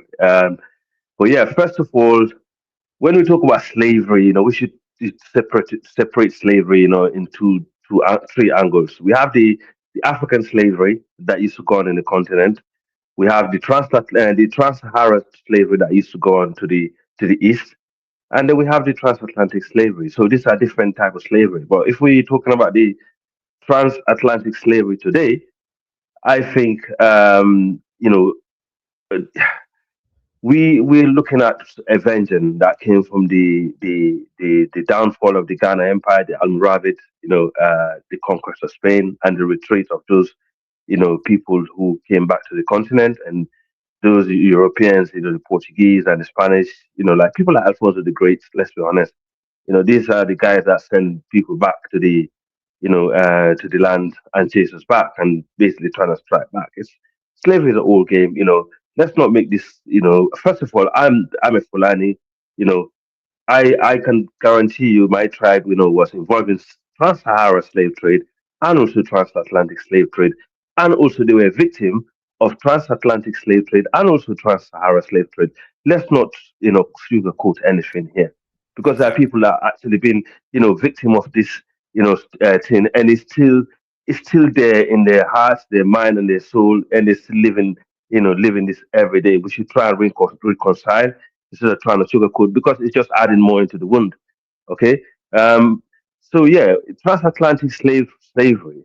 It was mainly coastal tribes who actually, was in cahoots with, those that retreated, who were more pro, Christian and in the coast, they worked with the kings. Okay, Ola was right there. Ola was right in the African concept of the transatlantic slavery. You tend to know a bit more because those kings in the region, they were the one that working with the Portuguese because they thought there was a good trader. But at the same time, there was trading slaves. There's no doubt about it. And the Ashanti, for example, the Ashanti used to raid, slaves and sell them to the to this Hausa and the other tribes in the middle in the inner land of Africa, way before the transatlantic slave trade.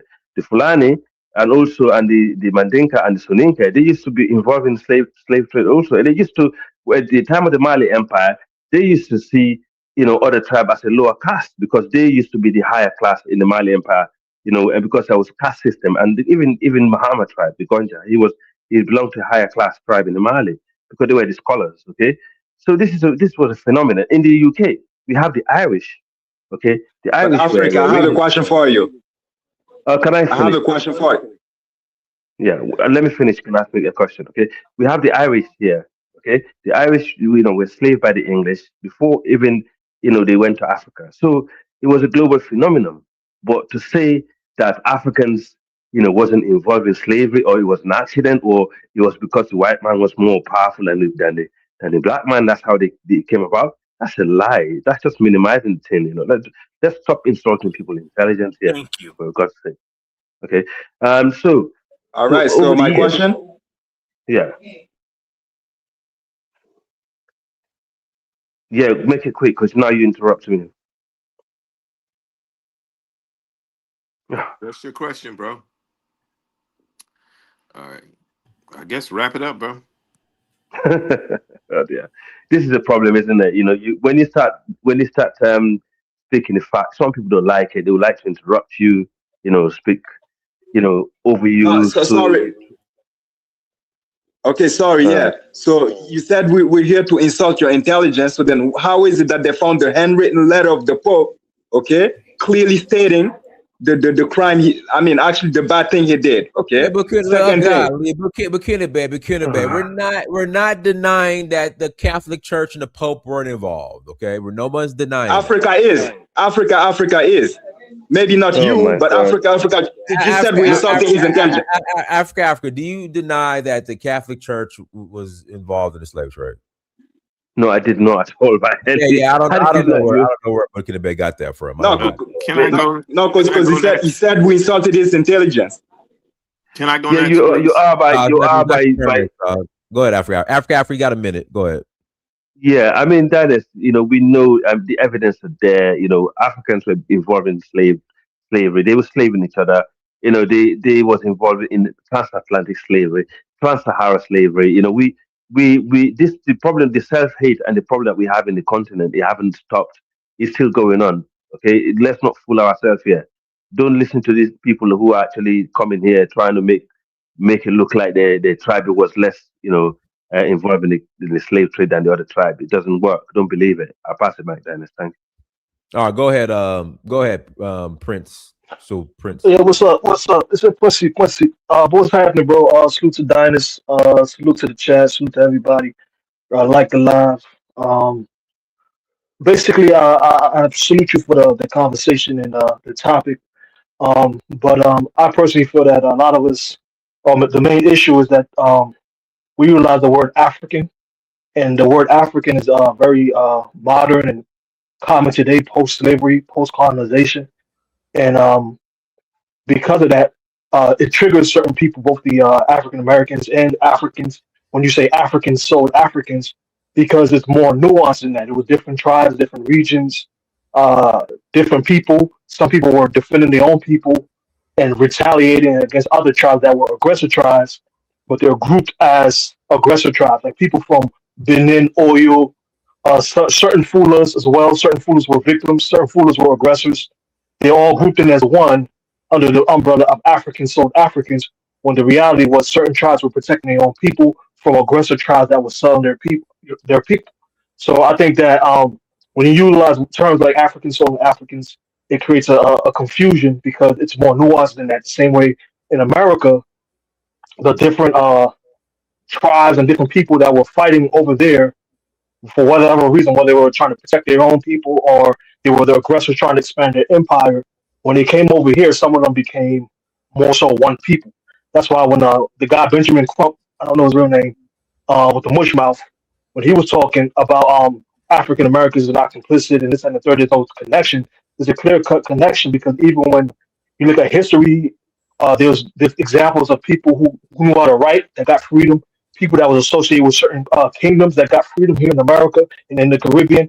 There were examples of certain people who had more liberties due to their intelligence levels of, okay, you know how to farm certain things, you know how to bookkeep, you know how to play the fiddle and certain instruments. These guys had more liberties and freedoms, and that was sometimes tied to their empires and tribes. So it's very nuanced on both sides, and I think that sometimes when you just simplify it to Africans selling Africans, it doesn't paint the full picture of what was going on because certain tribes were clear-cut allies of the whites, while certain tribes weren't. They were protecting themselves from the whites. I always say this, and I believe it, is that Pan-Africanism started in Africa. You know what I mean? But that's my main point. I feel like the problem is a lot of us are trying to. I think with the brother from Burkina Faso, he's probably frustrated at the concept of Africans selling Africans. Not that certain Africans were complicit. When you utilize words like Africans sold Africans, that's not the full reality. But when you say certain Africans were complicit, absolutely, Prince, nobody's going to argue that. Prince. That's what I've been saying the whole time. I said some Africans were complicit. Not all. I've been saying that. Yeah, nobody can argue that. But when you try to make it seem like I think sometimes you go back and forth between the two terminologies, and I think that's when you probably heard between what two terminologies. One time you're saying African sold African, and then certain times you're saying Africans are complicit, which is two different things. I've always said some Africans were complicit, some tribes were complicit. Some. I understand what you mean, Dynasty. Yeah, nobody can argue with that. It's only an idea. I understand what Dynasty means. Anyway, it was easy to understand what he meant. It wasn't a contradiction to say that some Africans were complicit and Africans sold Africans. But anyway, Prince, you got 45 seconds. I got to pass it to Jai. I'm gonna pass it off to whoever. The point is that the term African is a modern term. The same way the term European is like a more modern term. Like if you go back 100 years, 300 years ago, pre-colonization, pre-slavery, the common person was going by tribes. Even today, America's only made up of 5% or 6 or 10% of the world. The majority of the world still goes by tribes in China, in India, in Europe, and Africa. That's my main point. But I'll pass the mic. All right, go ahead, GD. I can't pronounce your name. Jai, go ahead. Yeah, you can call me GD. Or Jai, that's fine. GD, go ahead. GD. Yeah. Hi, everyone. Greetings to everyone. Yeah, it's a very welcome, GD. Welcome. Thank you. Yeah, it's a very intelligent panel. I like this conversation. So I think it's more I think there was actually an agreement between principle and dynasty. Like, yeah, I think that agreement is where I will continue from. I think it's actually wrong. It's very wrong, and I would say people tend to take it out of context by saying that Africans enslaved other Africans. I think it's when people see, just like saying, I don't know which example I can use, but basically the point is that statement is not totally true. It's an half truth. It is not a full truth. So I do not think that statement is valid if that's the case, because there are many contexts to that statement. So this is what I'm trying to say. So during the slave trade, right, the Europeans, the transatlantic slave trade wouldn't have happened without the orchestration of the Europeans. I believe we all agree on that. That the transatlantic slave wouldn't have been possible without the Europeans orchestrating it. I believe we all agree on that. Okay, good.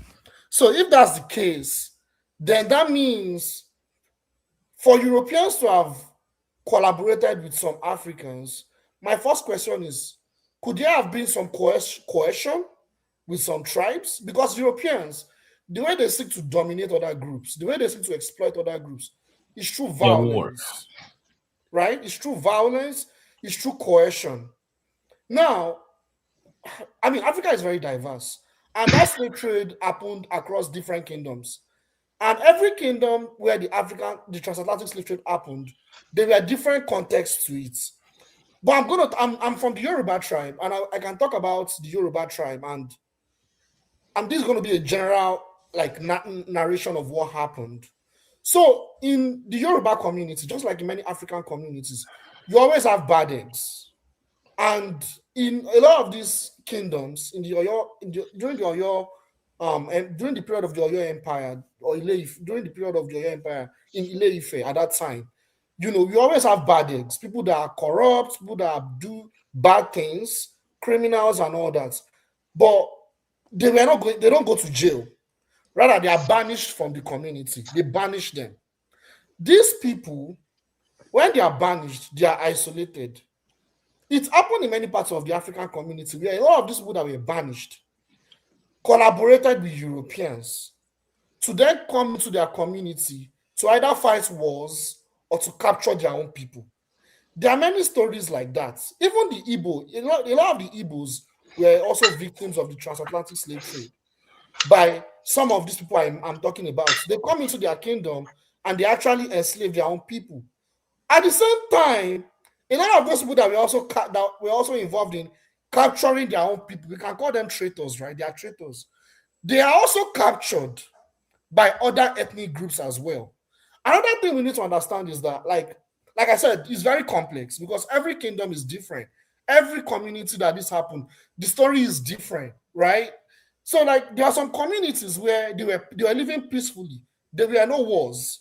Then the Europeans would come, they will bombard them, they would storm them with violence and say that the only way there will be peace in that land will be for them to go and enslave other tribes. So that option is, they don't have any other option. They have to go and enslave other tribes, right? Now, I was talking about, I'm just going to two different places. But the point I'm making is if you look at the Yorubas, they were heavily involved in the slave trade because eventually, the traitors became kings. A lot of those traitors, they became kings. And as a result of that, the Oyo Empire thrived with the slave trade. Later on, the Oyo Empire itself became victims of the slave trade. The people they enslaved, the Dayome, the kingdom of Dayome, were the victims of the slave trade by the Oyo Empire. They kidnapped and stole the people of Dayome. The people of Dayome eventually rebelled against the Oyo Empire because during the infighting in the Oyo Empire, there was a lot of Amen. right? Amen. True. The people of Dayome then enslaved the Yoruba people. So if you look at it that way, definitely, if you look at a lot of, like I said, I'm not going to, this is a speculation. But the point is, a lot of people that are Afro-descendants of slaves, not all of them, I cannot quantify the percentage, but I can say from documented history that there are a significant number of people that are descendants of Africans that were enslaved that can also trace their story back to what I'm saying, that they were not just victims, they could also have been, their ancestors could have also been collaborators. At the same time, even the Africans that are in Africa, that are African descendants in Africa, they were also devastated by that slave trade. Because what happened was that when a lot of people were kidnapped, families were destroyed, families were separated, and that trauma is still there in Africa. In fact, there are even some tribes that cannot even see eye to eye because of the legacy of the slave trade, right? If you look at the Benin Kingdom, so the same thing. The Benin Empire, one of the most powerful empires in West Africa, they were also involved in that slave trade. Later, they were victims. In fact, one of the ways in which the Benin Empire had to stop that slave trade was to say, we need to protect ourselves from invading forces that are kidnapping our people. So they signed a treaty with the Portuguese Empire so that the Portuguese would protect them. The Portuguese that they were collaborating to enslave other people, they collaborated with them, signed treaties with them, so that the Portuguese would protect them against invading forces and the British. Eventually, the British sold them out, and the British came and, we know the rest of the history. The Benin Kingdom was eventually colonized and conquered by the British. But the point I'm making is that I think it is more complicated. In fact, in addition to this, my point, another thing we need to understand is there are documented slaves. I can't remember the name of one of the most popular. He was a Muslim slave. I can't remember his name. I think it was from Mali or Burkina Faso or Senegal. Is a fuller guy, Diallo. Diallo, Fuller yeah. guy. Thank you Yeah, very he's the much. one It that was helped. Diallo. He's the one that helped build Georgetown in Washington, right? He Yes, freed himself, isn't it? Yeah. yes. He was one of the most educated slaves, and he documented a lot of. He had a lot of write-ups about what happened. You know, he was one of those that were victims of the slave trade, and he even went back to Africa and still played a role in enslaving his own people. Oh no, okay, I'm talking about a different one. Yeah, he's another one. But the Diallo, the one that freed himself, he stayed in America. He refused to return, and he was a Muslim. Jetty, you're talking about Seriki Abbas. I can't remember his name now, but I know he's It's not from not. Nigeria. It's from, He's from the US. I can't remember. I wish I knew his name. I can send it on the chat. Maybe after I finish talking, I will check online and send it on the chat. He's a very popular figure. It was documented that this man, he actually was a victim of the slave trade. He collaborated. They captured him. That's why after they captured him, they realized this guy was so intelligent. They gave him his freedom on the condition that he will go back to Africa and collaborate with the middlemen that were involved to enslave other Africans. So this is how Europeans played a lot of Africans. I don't know. Yeah, Jetty, you need to put a link or some type of source for that.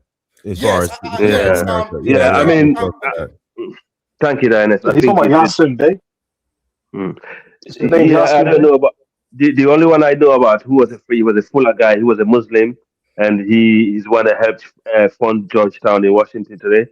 And he was freed as a slave, and he actually paid, as you know, as Dan was saying earlier, and Passport King, that some of the slaves actually bought themselves and their family out of slavery. And but then let Jetty finish. Go ahead, Jetty. Yeah, I'm almost done. I'm almost done. I was just going to say that, you see, another thing I want everyone to know is that during that time, unfortunately and sadly enough, Africans at that time did not see other Africans as their own. They didn't see other Africans. Like a Yoruba person would see another person. Maybe within the Yoruba themselves, you had like different like sub-tribes, right? You had the Egun, you had the Egun people, you had the people of Nago. You had all these different sub-tribes. They're still the same people. But yes. The point I'm making is that they didn't even see themselves as Africans, the way we see ourselves as Africans, right? They didn't see themselves that way. And the people that were less victims of the slave trade, that did not collaborate, that were involved with the Europeans, they paid heavy price to ensure they did not enslave their own people. And one of the major examples is Queen Mzinga. Queen Mzinga paid the price. She fought the Portuguese to stand still. Like they forced her, they did everything to force her to be involved, but she did everything to fight them. Now, everything is still reflected to what's going on even right now with global politics. Like, look at what's going on even right now. Look at all these countries, right? Look at Burkina Faso, AES. They are fighting them, right? And you have a lot of these so-called countries, like where I'm from. Unfortunately, I hate to talk about this, but Nigeria, for crying out loud, we have a puppet in power that is being blackmailed to sell his people. You understand what I'm saying? So that history is still going on because we need to understand this history. That we have traitors among us, and it is not unique to Africans. It's all over the world. You know, there are traitors everywhere. In Iran, there are traitors. But what you have is that in Iran, the people that are running Iran, the powers that are running Iran are not the traitors that are running Iran. But they have traitors everywhere in the world. The only problem we have in Africa is that we've always had traitors, and those traitors are the ones in power. And it is those traitors that sold us. Some of them became victims, and we are still willing to collaborate. That is the point. I'll just stop there for everyone to react to what I've said. Thank you so much. Let me know when I can add something, Dinas. Let me know when I'm in. Go ahead, Invisible Man. Okay. So I want to speak as a part of an African. Bambara, Dogon, Fula, Mende, my tribes. And I will say this. First of all, going back to the video, when he said that the Europeans came in and kidnapped other Africans and took them back, or people from the tribes took them back so that they could then jump in and help with the trade. One, in the book that I mentioned before, of an author, a professor from Sierra Leone at a university, he states that the chiefs' families married into some of the European slave traders. That is how they That's true. became okay. Yeah. So the kidnapping, maybe it happened, but the chiefs themselves then, after they married in, sent their kids to be educated in Europe. Secondly, I will agree with Passport. If a Ghanaian president, and I would ask who he wants reparations from, because I brought this up the last time I was on the panel on the day that he introduced that to the UN. If he's asking for reparations, who is he asking reparations from? Because I agree with Passport King. There is no way that African country, I don't care if the president was involved or not involved, asking for reparations when the tribe. Ghana's not asking for reparations from the United States. Hold on. Well, that's just what to clear that up. It's not. Okay, They're not okay. asking reparations from the United States. Who are So they just asking from? in Do you that, know? they have had. Can I say one quick thing after you finish? I'm please? answering them. I'm answering them. They have No, been not you. meeting. They have been meeting in the United Nations for 15 years around a global reparations, but Ghana is asking for reparations from the United Kingdom. Okay. Okay. Okay. And also, All right, sir, a very quick one. While you mention reparation, just bear in mind the Manding people and the Fula people have done a lot in terms of helping the repatriation. Like the land is called Sierra Leone and Liberia today. It's thank God to these people who actually made the land available for slaves to come back to Sierra Leone and Liberia today. So we do love our Africans in the diaspora. We have always bear them in mind. So just to let you know, we have done our bit, but And we're I'm not sure there's a bit slaves. more we can. We're not There's a slaves. bit more. No, that's what I said. Coming Black in back. the diaspora. I know what I you said mean, black though, in the but you gotta. But I mean, Africa, but I don't. I mean, the present day Freetown is Timney. I don't think they're part of the Mende people. And then when you're dealing with Liberia, I don't know which. I mean, there's some Mende in Liberia, but as far as Monrovia, but I don't know what I gotta go, guys. It was a pleasure. All right, Okay. thank you. I'm Go ahead, Invisible Man. Go ahead, Invisible Man. Yeah, but the Timney are Mane people. Remember that, yeah. Now I I'm don't going think I don't the Mende are, but I don't think the Timney are. The Timney aren't. No, the Timney are part of the Mane people. They all came from that region. I don't know, man. I don't know. But go ahead. I know the Okay, Mende so- are, but I will finally say that as an African from the Isan, Igbo, Idoma, Yoruba, Mumuye Come on, tribes. bro. Come on. I am reading off of my ancestry. Bro, come on. So Okay. my statement is this, right? In the voice of Kendrick Lamar, we have so many different tribes running through American blacks that we did go through a change. Whatever you want to say that makes us different from the Africans that are on the continent. Because as I said before, I got 11, I think it was 11 countries, and I've only read off 2 ethnic groups from Mali and Nigeria. And of those, that's 12 tribes that run through my veins. All right. So you can say, come on, bro, all you want. I'm just saying you got to learn how to pronounce their names if they on your Look DNA here. chart. Come on, Look you here, can do man, better I'm than American. I'm not. Let us speak, man. Let us that. I'm speak. Go American ahead, bro. too. All right. Well, who the hell are you? I'm just Let encouraging us you, speak. brother, Let to him finish. learn the thing. Go ahead, bro.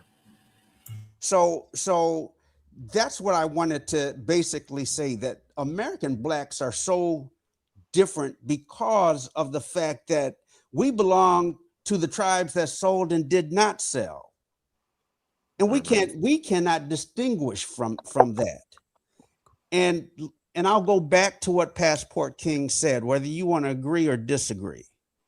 I still find it, because American blacks should be getting reparations from the United States, England, and those African countries that participated in. And I'll leave it there. Can I ask you a question, bro? Yeah. Can I make a submission? One second, very quick. Dynasty, Can I make a submission? sorry, no, one second. Dynasty, no, not 1 the reason second. it's called Not 1 Freetown second. today. I've been waiting is, for it to come back around to me. I haven't spoken Oh, yet. Yeah, but I got oh, two people that got to talk. I got anti-moralist. Go ahead, anti-moralist. Then I got Pastor Joe. okay. So first, nuance matters, of course. So I'm from East Africa, so I'm not actively involved in this. I can't speak for everybody. I'm just gonna go with, because I've been researching this topic for quite a while, and I know that nuance is something that is going to die. But the idea is that when we say Africans sold Africans to slavery and we don't explain the nuance, what's the difference from me saying, well, African Americans brought slaves, so I don't really need to care about the nuance? Because the nuance matters. Why did they buy their slaves? You said it's because of their families. Then we have to make a distinction. That's why when we say Africans sold Africans to slaves, I'm not saying you said this, Cyrus, but somebody here made a claim that that's the same thing, that it's okay to generalize. And I'm saying, well, it's not. That's the first thing I'm saying. Right. And we corrected him too and said that we've been Yes. talking about nuances, and he's just overlooking Yes. all the Yeah, I know, conversation we've been talking about nuances. I know. And let me add more nuance. So first, it is true that some Africans were captured, and before reaching the coast, and the European traders usually did not march deep in the inlands. That's true. There were kingdoms, merchants, and war leaders. They were not just societies, okay? They weren't modern day countries. For example, Ghana today is not the Ghana kingdom back then. That's not even in the same area. So these are the people who supplied captives. You have to know exactly what. Once like European plantations in America began demanding like massive labor force in like the 1500s to 1700s, give or take, they like economy around the slave trade became like an industrial scale demand for enslaved labor that had never existed before anywhere on earth. That's one of the things that makes the transatlantic slave trade completely different from other forms of slavery, the scale of it, okay?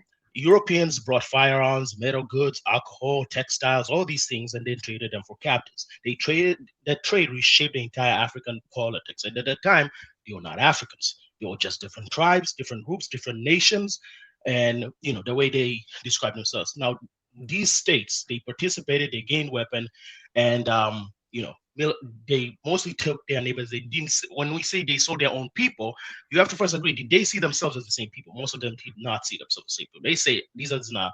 It's like the same way the Irish were not. They are not the same as the British. That's how they saw themselves. Very different.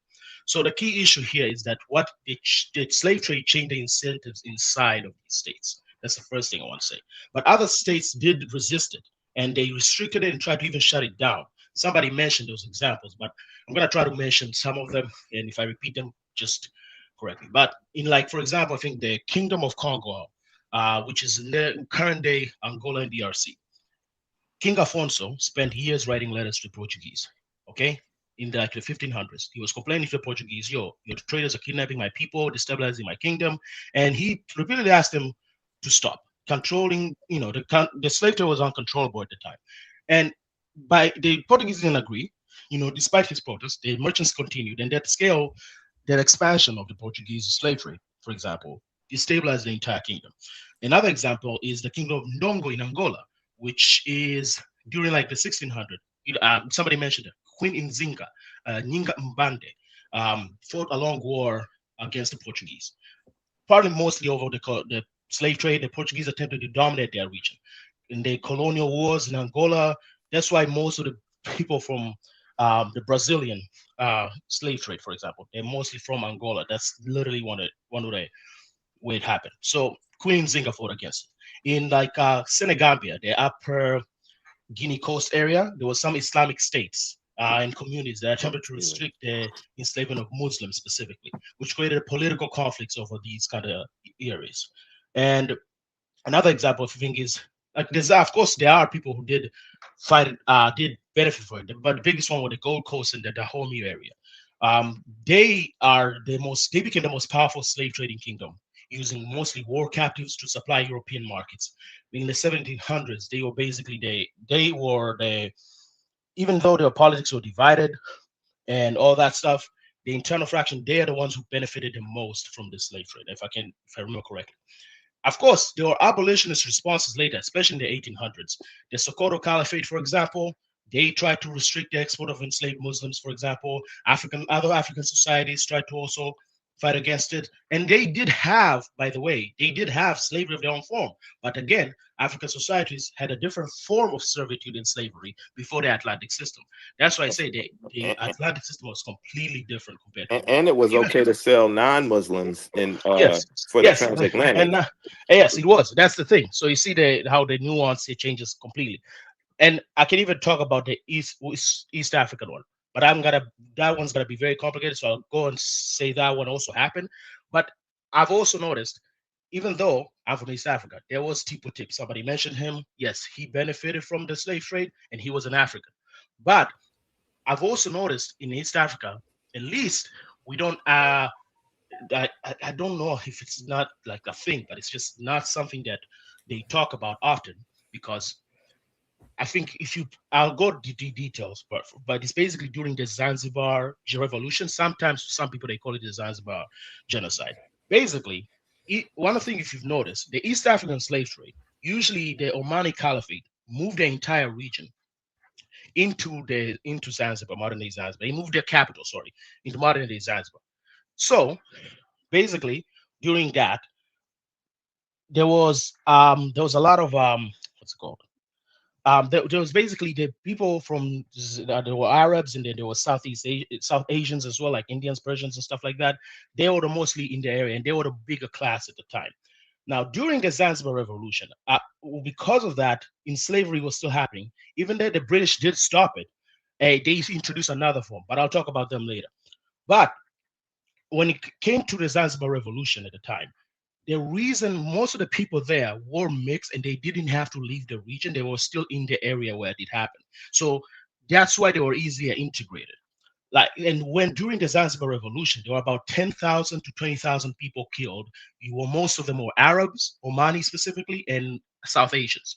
So the way, at least that we see it, is that it's not that we just say we don't want reparations, but it's more like we don't argue it, I guess, because they did see, at least the way I've been explained to it by my grandparents, for example, is that they kind of had it coming, and none of them. That's why they call it a revolution, even though some people call it a genocide. We don't call it a genocide. We say it's a revolution.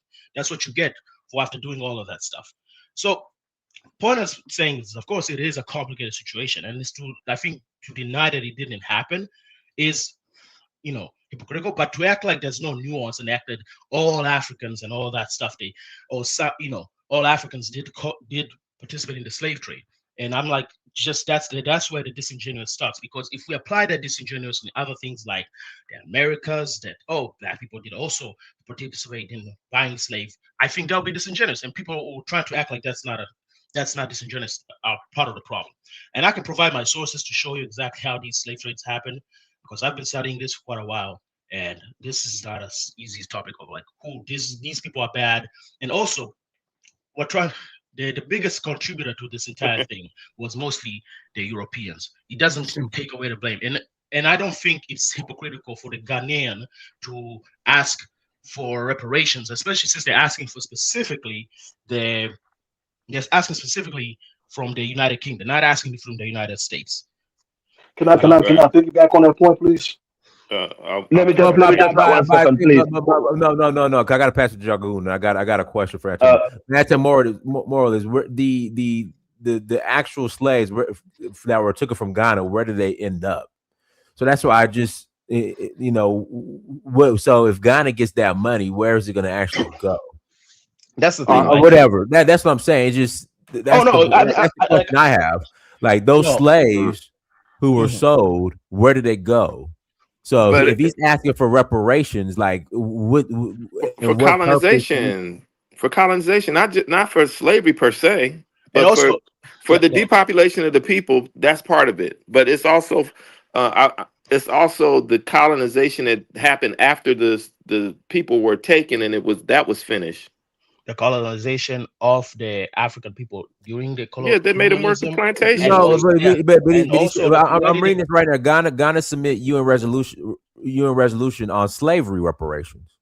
Like, just what I've provided all the evidence that I made about the fact that like there were some people that were victims of the slave trade, but they also collaborated when they were free. Right. But people can go check and read more about that. I can but I'm just saying, if let me pass it to Jagoon as I read this article. Go ahead. Go ahead, Thank, Jacqueline. thank you very much. As you pass it on and you're reading, I hope you're listening as well. I would like to use my time to speak on a few things. And I do thank the last speaker for his clarity and his knowledge, as far as I'm concerned, on the slave trade that happened right across the African continent. I've been listening to the subject matter for some time, and it is very interesting. I would like to take debate, not just to actually debate, I would like to correct both Jide and Africa, for clarity's sake, and not to lie or mislead. Jide first. Jide, how are you? Oh, Jagu, I'm good. How you doing? Very I'm good. fine. Very good. Now, I would like to begin by saying the Oyo Empire had vassalship over many African ethnicities. The Dahomey was probably number one. We held the Ga. They're very much like Yorubas. We held the Ewe. They're very much like Yorubas. We have a lot in common. So too the Dahomey, who are the Fon.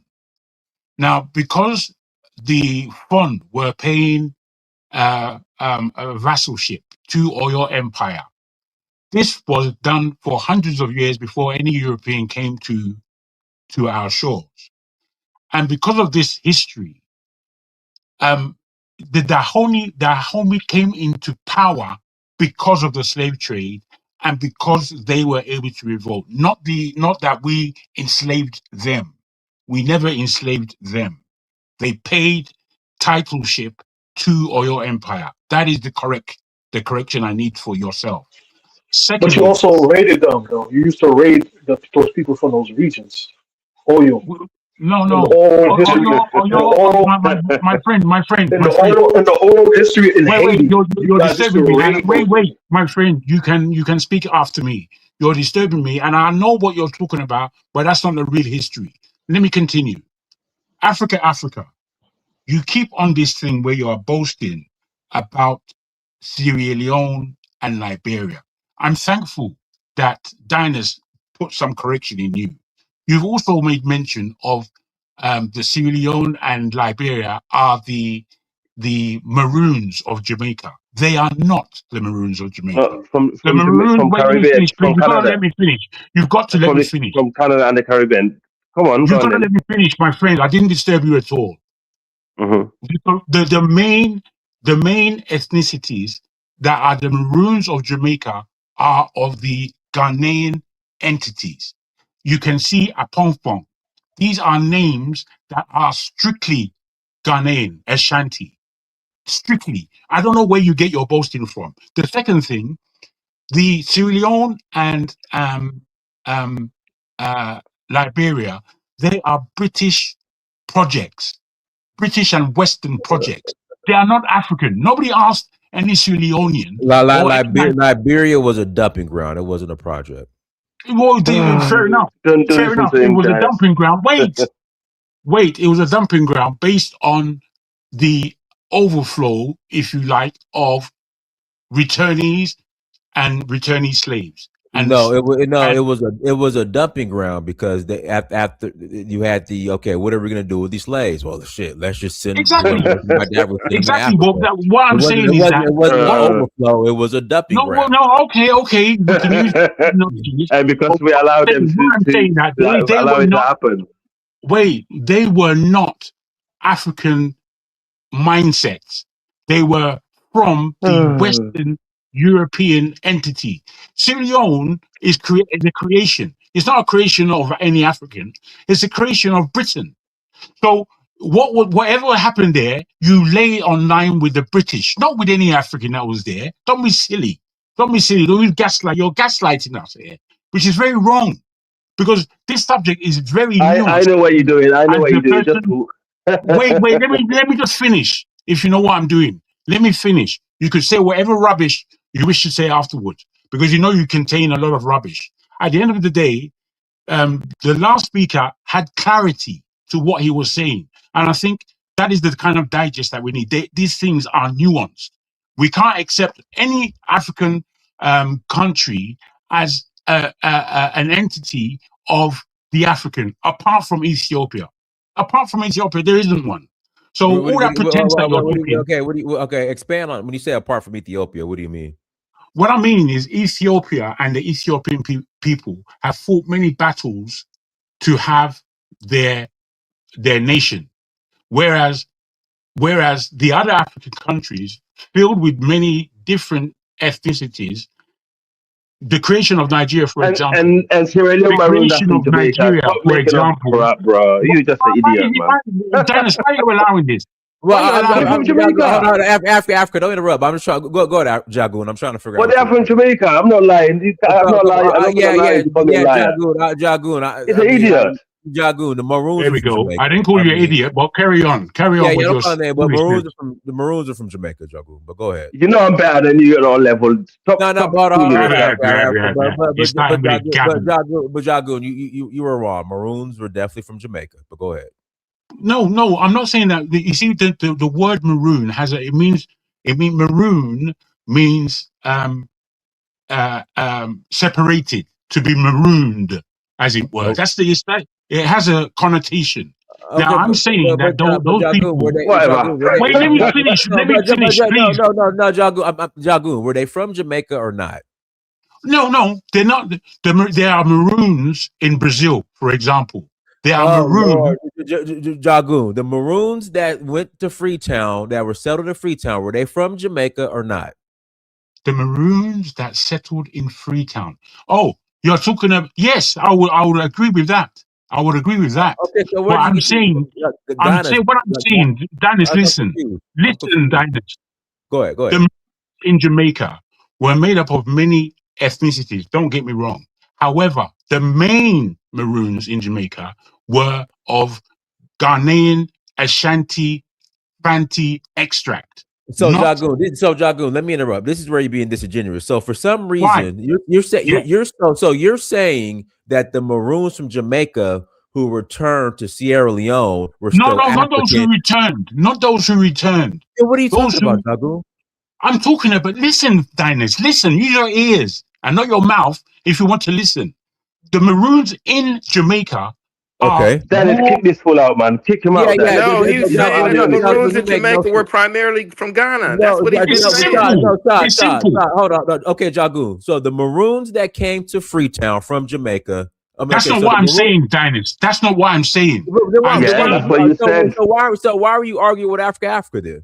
No, because he says that the Maroons in Jamaica. He says the Maroons in Jamaica were mainly from Sierra Leone. That's not what he said. No, not today. He didn't say it today. He said it a long time ago, and he keeps repeating it. He didn't say it today. I'm not saying he said it today. I feel sorry. Let me finish, because I haven't. You guys have disturbed me such that I haven't fully made my point. You messed his train of thought up. But I thought he was just saying that the Maroons came from majority of Maroons in Jamaica. Jagoon, you confused me. So, Jagoon, I'm gonna let you finish. So we're agreeing that the Maroons that were in Freetown, that settled in Freetown, came from Jamaica. Yes or no? Correct, and absolutely a different point than I was making. Go to sleep then, dickhead. Shut up, you idiot. Just be quiet. Go ahead, Jagoon. Foolish man. Foolish boy. Let me continue. Let me continue. It was also. Don't interrupt. Go ahead. It's also been said. It's also been that small boy with small penis. It's also been said. Man, I'm sorry. This, if someone's trying to figure me, I'm going to figure them. It's also been said that this is nuanced, and Africans are involved in slavery in one way or the other. I'll tell you a personal story. My great uncle is a forester. He used to cut a lot of timber back in the day, and I was always interested in timber. When I was a young boy going back to Nigeria, the way from Lagos back to my village, which is, I don't know, about 50, 100 miles, 150 miles, I don't know what it is. The road was teemed with forestry, thick forest, timber, big. Today, it is not the same. That when I was young, it told me that there is no way the Europeans could have entered this land without the support of an African. No way. They couldn't even get into that land. It was so thick. In fact, the Niger Congo, if that was one, and it was one back in the day, it would be bigger than the Amazon that we know is the biggest forestry in the world. So these are physical sort of interruptions to the success of the slave trade by the European. And we have to factor this in, that the terrain was impossible for the British. In fact, Nigeria and parts of Benin were called the land of the white man's death. That's what it was called, based on the amount of white people that would die from malaria and all other tropical diseases because they couldn't cope. They couldn't cope with that kind of terrain. So all I'm saying is I'm adding these things and I'm trying to allow us to be straight. I was not saying at all that Freetown didn't contain Maroons from wherever they came from. I'm not saying that Freetown did not entertain, if you like, the cutting of slaves before they were even trafficked. As they were taken from Nigeria, the British ships would waylay these slave ships and return them to Sierra Leone. These are facts. I'm not complaining about that. I'm saying that the Maroons in Jamaica were largely of Ghanaian extract. Simple. I don't know why that confused you, Dinas. As I said to you, you should listen whilst you're reading. Even in the chat, they're saying you're contradicting yourself again. Fair enough. They can say what they want. Do I care about them? Do I care about them? Mostly those people. Hold on,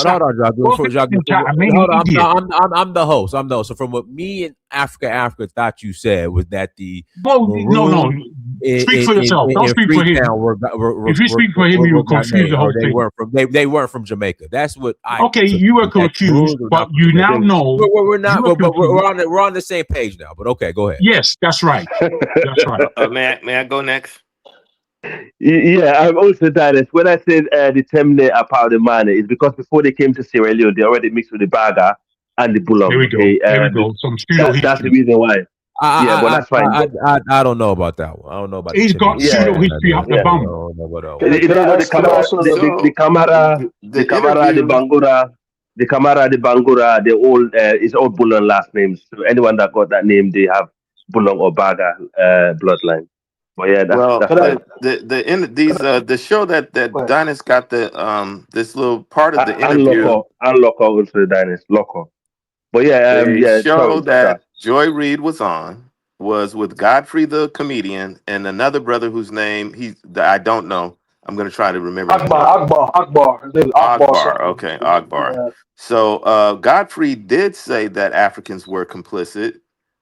Joy Reid said, but then she made the point of, but then why were there the dungeons if Africans were doing all this selling? I don't think she meant that it was no complicitness happening. I think she was making a point that most of it was by force. So that's one thing to be said.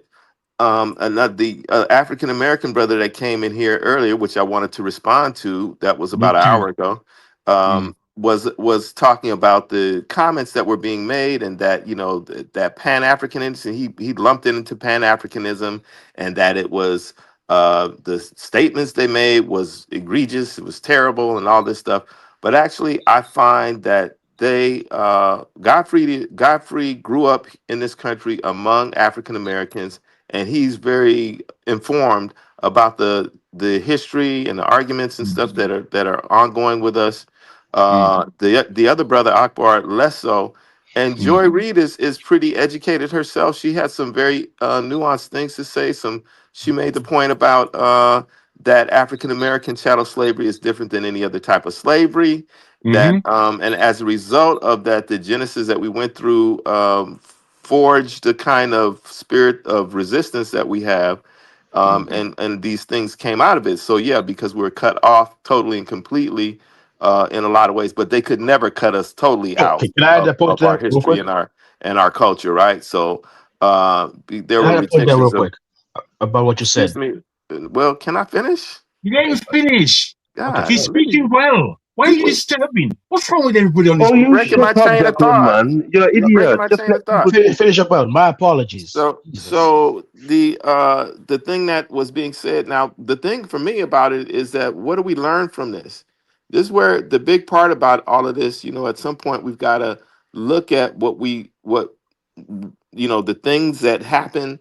It's not like it was all our fault or that kind of thing. It was a turn of events. Things happened, the fall of Songhai. And then at some point the Europeans got guns, because if they had not gotten that Gatling gun, it would have been a different story in terms of the outcome of situation for us, as in this situation that we're in. And the other brother, one of the brothers in here, talked about how we had folks who had these bad mind, as the people in the Caribbean say, you have bad mind. Were exiled from communities, and these people were working with Europeans. All these kinds of things have happened, and then we look at today, what's going on in Africa. We look at what happened yesterday, back in the day. We look at today, and these are the learning lessons that we need to start putting these things together, two and two together. And then, societies come into being and go out of being. Now is the time when Africans can come back into being. There is a window of time, and hopefully we make the right decisions to come back into where we need to go, because it's been 3,000 years since we have had a walk in the sun. 3,000. So know your history. I'll land right there. Sorry, 3,000 years before walking the sun. Can you explain that? I don't understand. I'm talking about the Nile Valley and Kemet was our last walk in the Okay. sun. As John Henry Clark said, our last walk Indeed. in the sun. The 26th dynasty might have been it. And in that dynasty, we went back and got old stuff. And we went back, thousands of years back to bring that back into they were building monuments and stuff and resurrecting a lot of the culture. Renaissance. It was like a Renaissance. This was like the 26th dynasty. So and they wrote the Shabaka Stone. That information in the Shabaka Stone that Kaba Kamene, brother, master teacher, writes about. He's got a book called Shabaka Stone. That the mayor or the pharaoh or whatever of that time commissioned that work, and that's the work that is got the Memphite theology on it, and it's a very, very important work that has a lot of science in it. But yeah, so that's what I'm saying. We need to, our job is to go back and study what was going on pre-Islamic Mali and Kumisali and the early Sangor University, what was going on in Benin, what was going on in Kemet, and we need to be doing our homework so that we could advance, where we could take off from where we left, because another break off point is the 1300s, 1400s is another, because then you could begin to see the Europeans are coming in to their thing. 1492 they expelled the Africans out of Spain. Well, that's around the time when you could start to see the Europeans coming into this level of science and knowledge. For example, that white boy that came up with the base 2 science that led to computer science and the computer technology. Kind of, you can trace it back to Godfrey. Not to cut you off. See, this the kind, brother. No disrespect. You mentioned me earlier about some of the stuff I said. You was referring to me, but this notion that you just stated about going back to Egypt and Arabic science, computer science. I'm not trying to be disrespectful. I'm not trying to clown you, but that just lets me know you don't. First of all, and please don't take this the wrong way. Are you Black American or Black American? I'm Are you a Black American? Okay, you want to say African American? Okay, right. fine. You want to use because that? let me tell you a little bit about. Let me just you hold on. Because in the 80s, it didn't come from Jesse Jackson. It didn't come from Jesse Jackson. Just want you to know that part. What you just stated. You know why I asked that? Because what you just stated. I know why you asked that. Ignorant. No. I'm not even going from the delineation. That's what you think I'm going to go. I'm not even going FBA delineation. I'm going from history. History of America. That lets me know you are very ignorant of you. I'll use this term. So many people are triggered by FBA. I'm going to say U.S. slavery descendants. That includes whether you want to go by Black Americans, meaning non-Black American immigrants, freedmen, includes ADOS, FBA, Sulan. I'm going to say U.S. slavery descendants. What you just stated. Does that include colored and hold Negro? on. Let me finish the thought. Let me finish the thought. What you just stated a few moments ago lets me know you are very ignorant, and I'm not saying. Well, what did I say that was ignorant? Hold on. If you let me finish, you will understand what I'm saying. What you just stated lets me know you are very ignorant of U.S. slavery descendant history in the USA, post-slavery, during slavery, because you acting like, oh, we got to go back to Egypt and look at pyramids. Do you know that there's over 50,000 patents for inventions and innovations from U.S. slavery? No. No, I'm aware of that. I'm aware of that. Then why would you talk about we got to go back to because Egypt I know what done? I'm gonna tell you why. Because I understand clearly what that is. In the context of being in the United States and we're involved in sciences, we're gonna contribute. We're gonna rise to the top. I'm not saying that we haven't done that. But for me, let me say this. In the context of being exposed to science, chemistry, all those things, we're gonna excel. The very technology we're using right now to communicate over the internet. I know that though. That was no. I know about inventions that we've done. You do not know. You know I why? do know about inventions that we have contributed to. Yes, I do. Because I've been hearing them before you were born. Egypt, before about Arabs. but you need to know this though, young brother, because before you were born, I knew about inventions. Before you were born, and you was a twinkle in your daddy's eye, I had heard these American engineer woman. I can't talk over you, right? So I'm gonna let you finish. I have known about these inventions long time ago. Well, don't start talking when I start talking. I shut up when you start talking. I stopped talking when you started talking. When I start talking, you start talking. So let me finish and say this. So knowing about what inventions. we don't understand about technology that you've got figured out. Go ahead. You can't say go ahead and then carry on talking. Is great. We've contributed to what's going on in this country because we've been involved in math and science and those things. And this is our natural thing. This is what we do. That's easy. But then why would you talk about hold on. That cannot be compared to 5,000 years of development in which you were building pyramids, in which you were doing anatomy and physiology and all these things for the first time in human history. You cannot compare being involved in science and chemistry and those things and making inventions. Although Carter G. Woodson was a genius. I give Carter G. Woodson his props. He was a genius. We've had people that excel within that. Tell me. You cannot compare. You cannot compare what we were doing I'm afraid I'm with Cal on this one, but to what we did in the last 200 years here. Okay, you want to act like it's not a big deal? No, I didn't say that. I said you can't compare it to Nile Valley and 4,000 or 5,000 years of culture and history. Do not backtrack now. Since you want to act like it's not such a big deal, let's test it. Let's say every time put your hand in your pocket and give it a practice. Let's test it. No.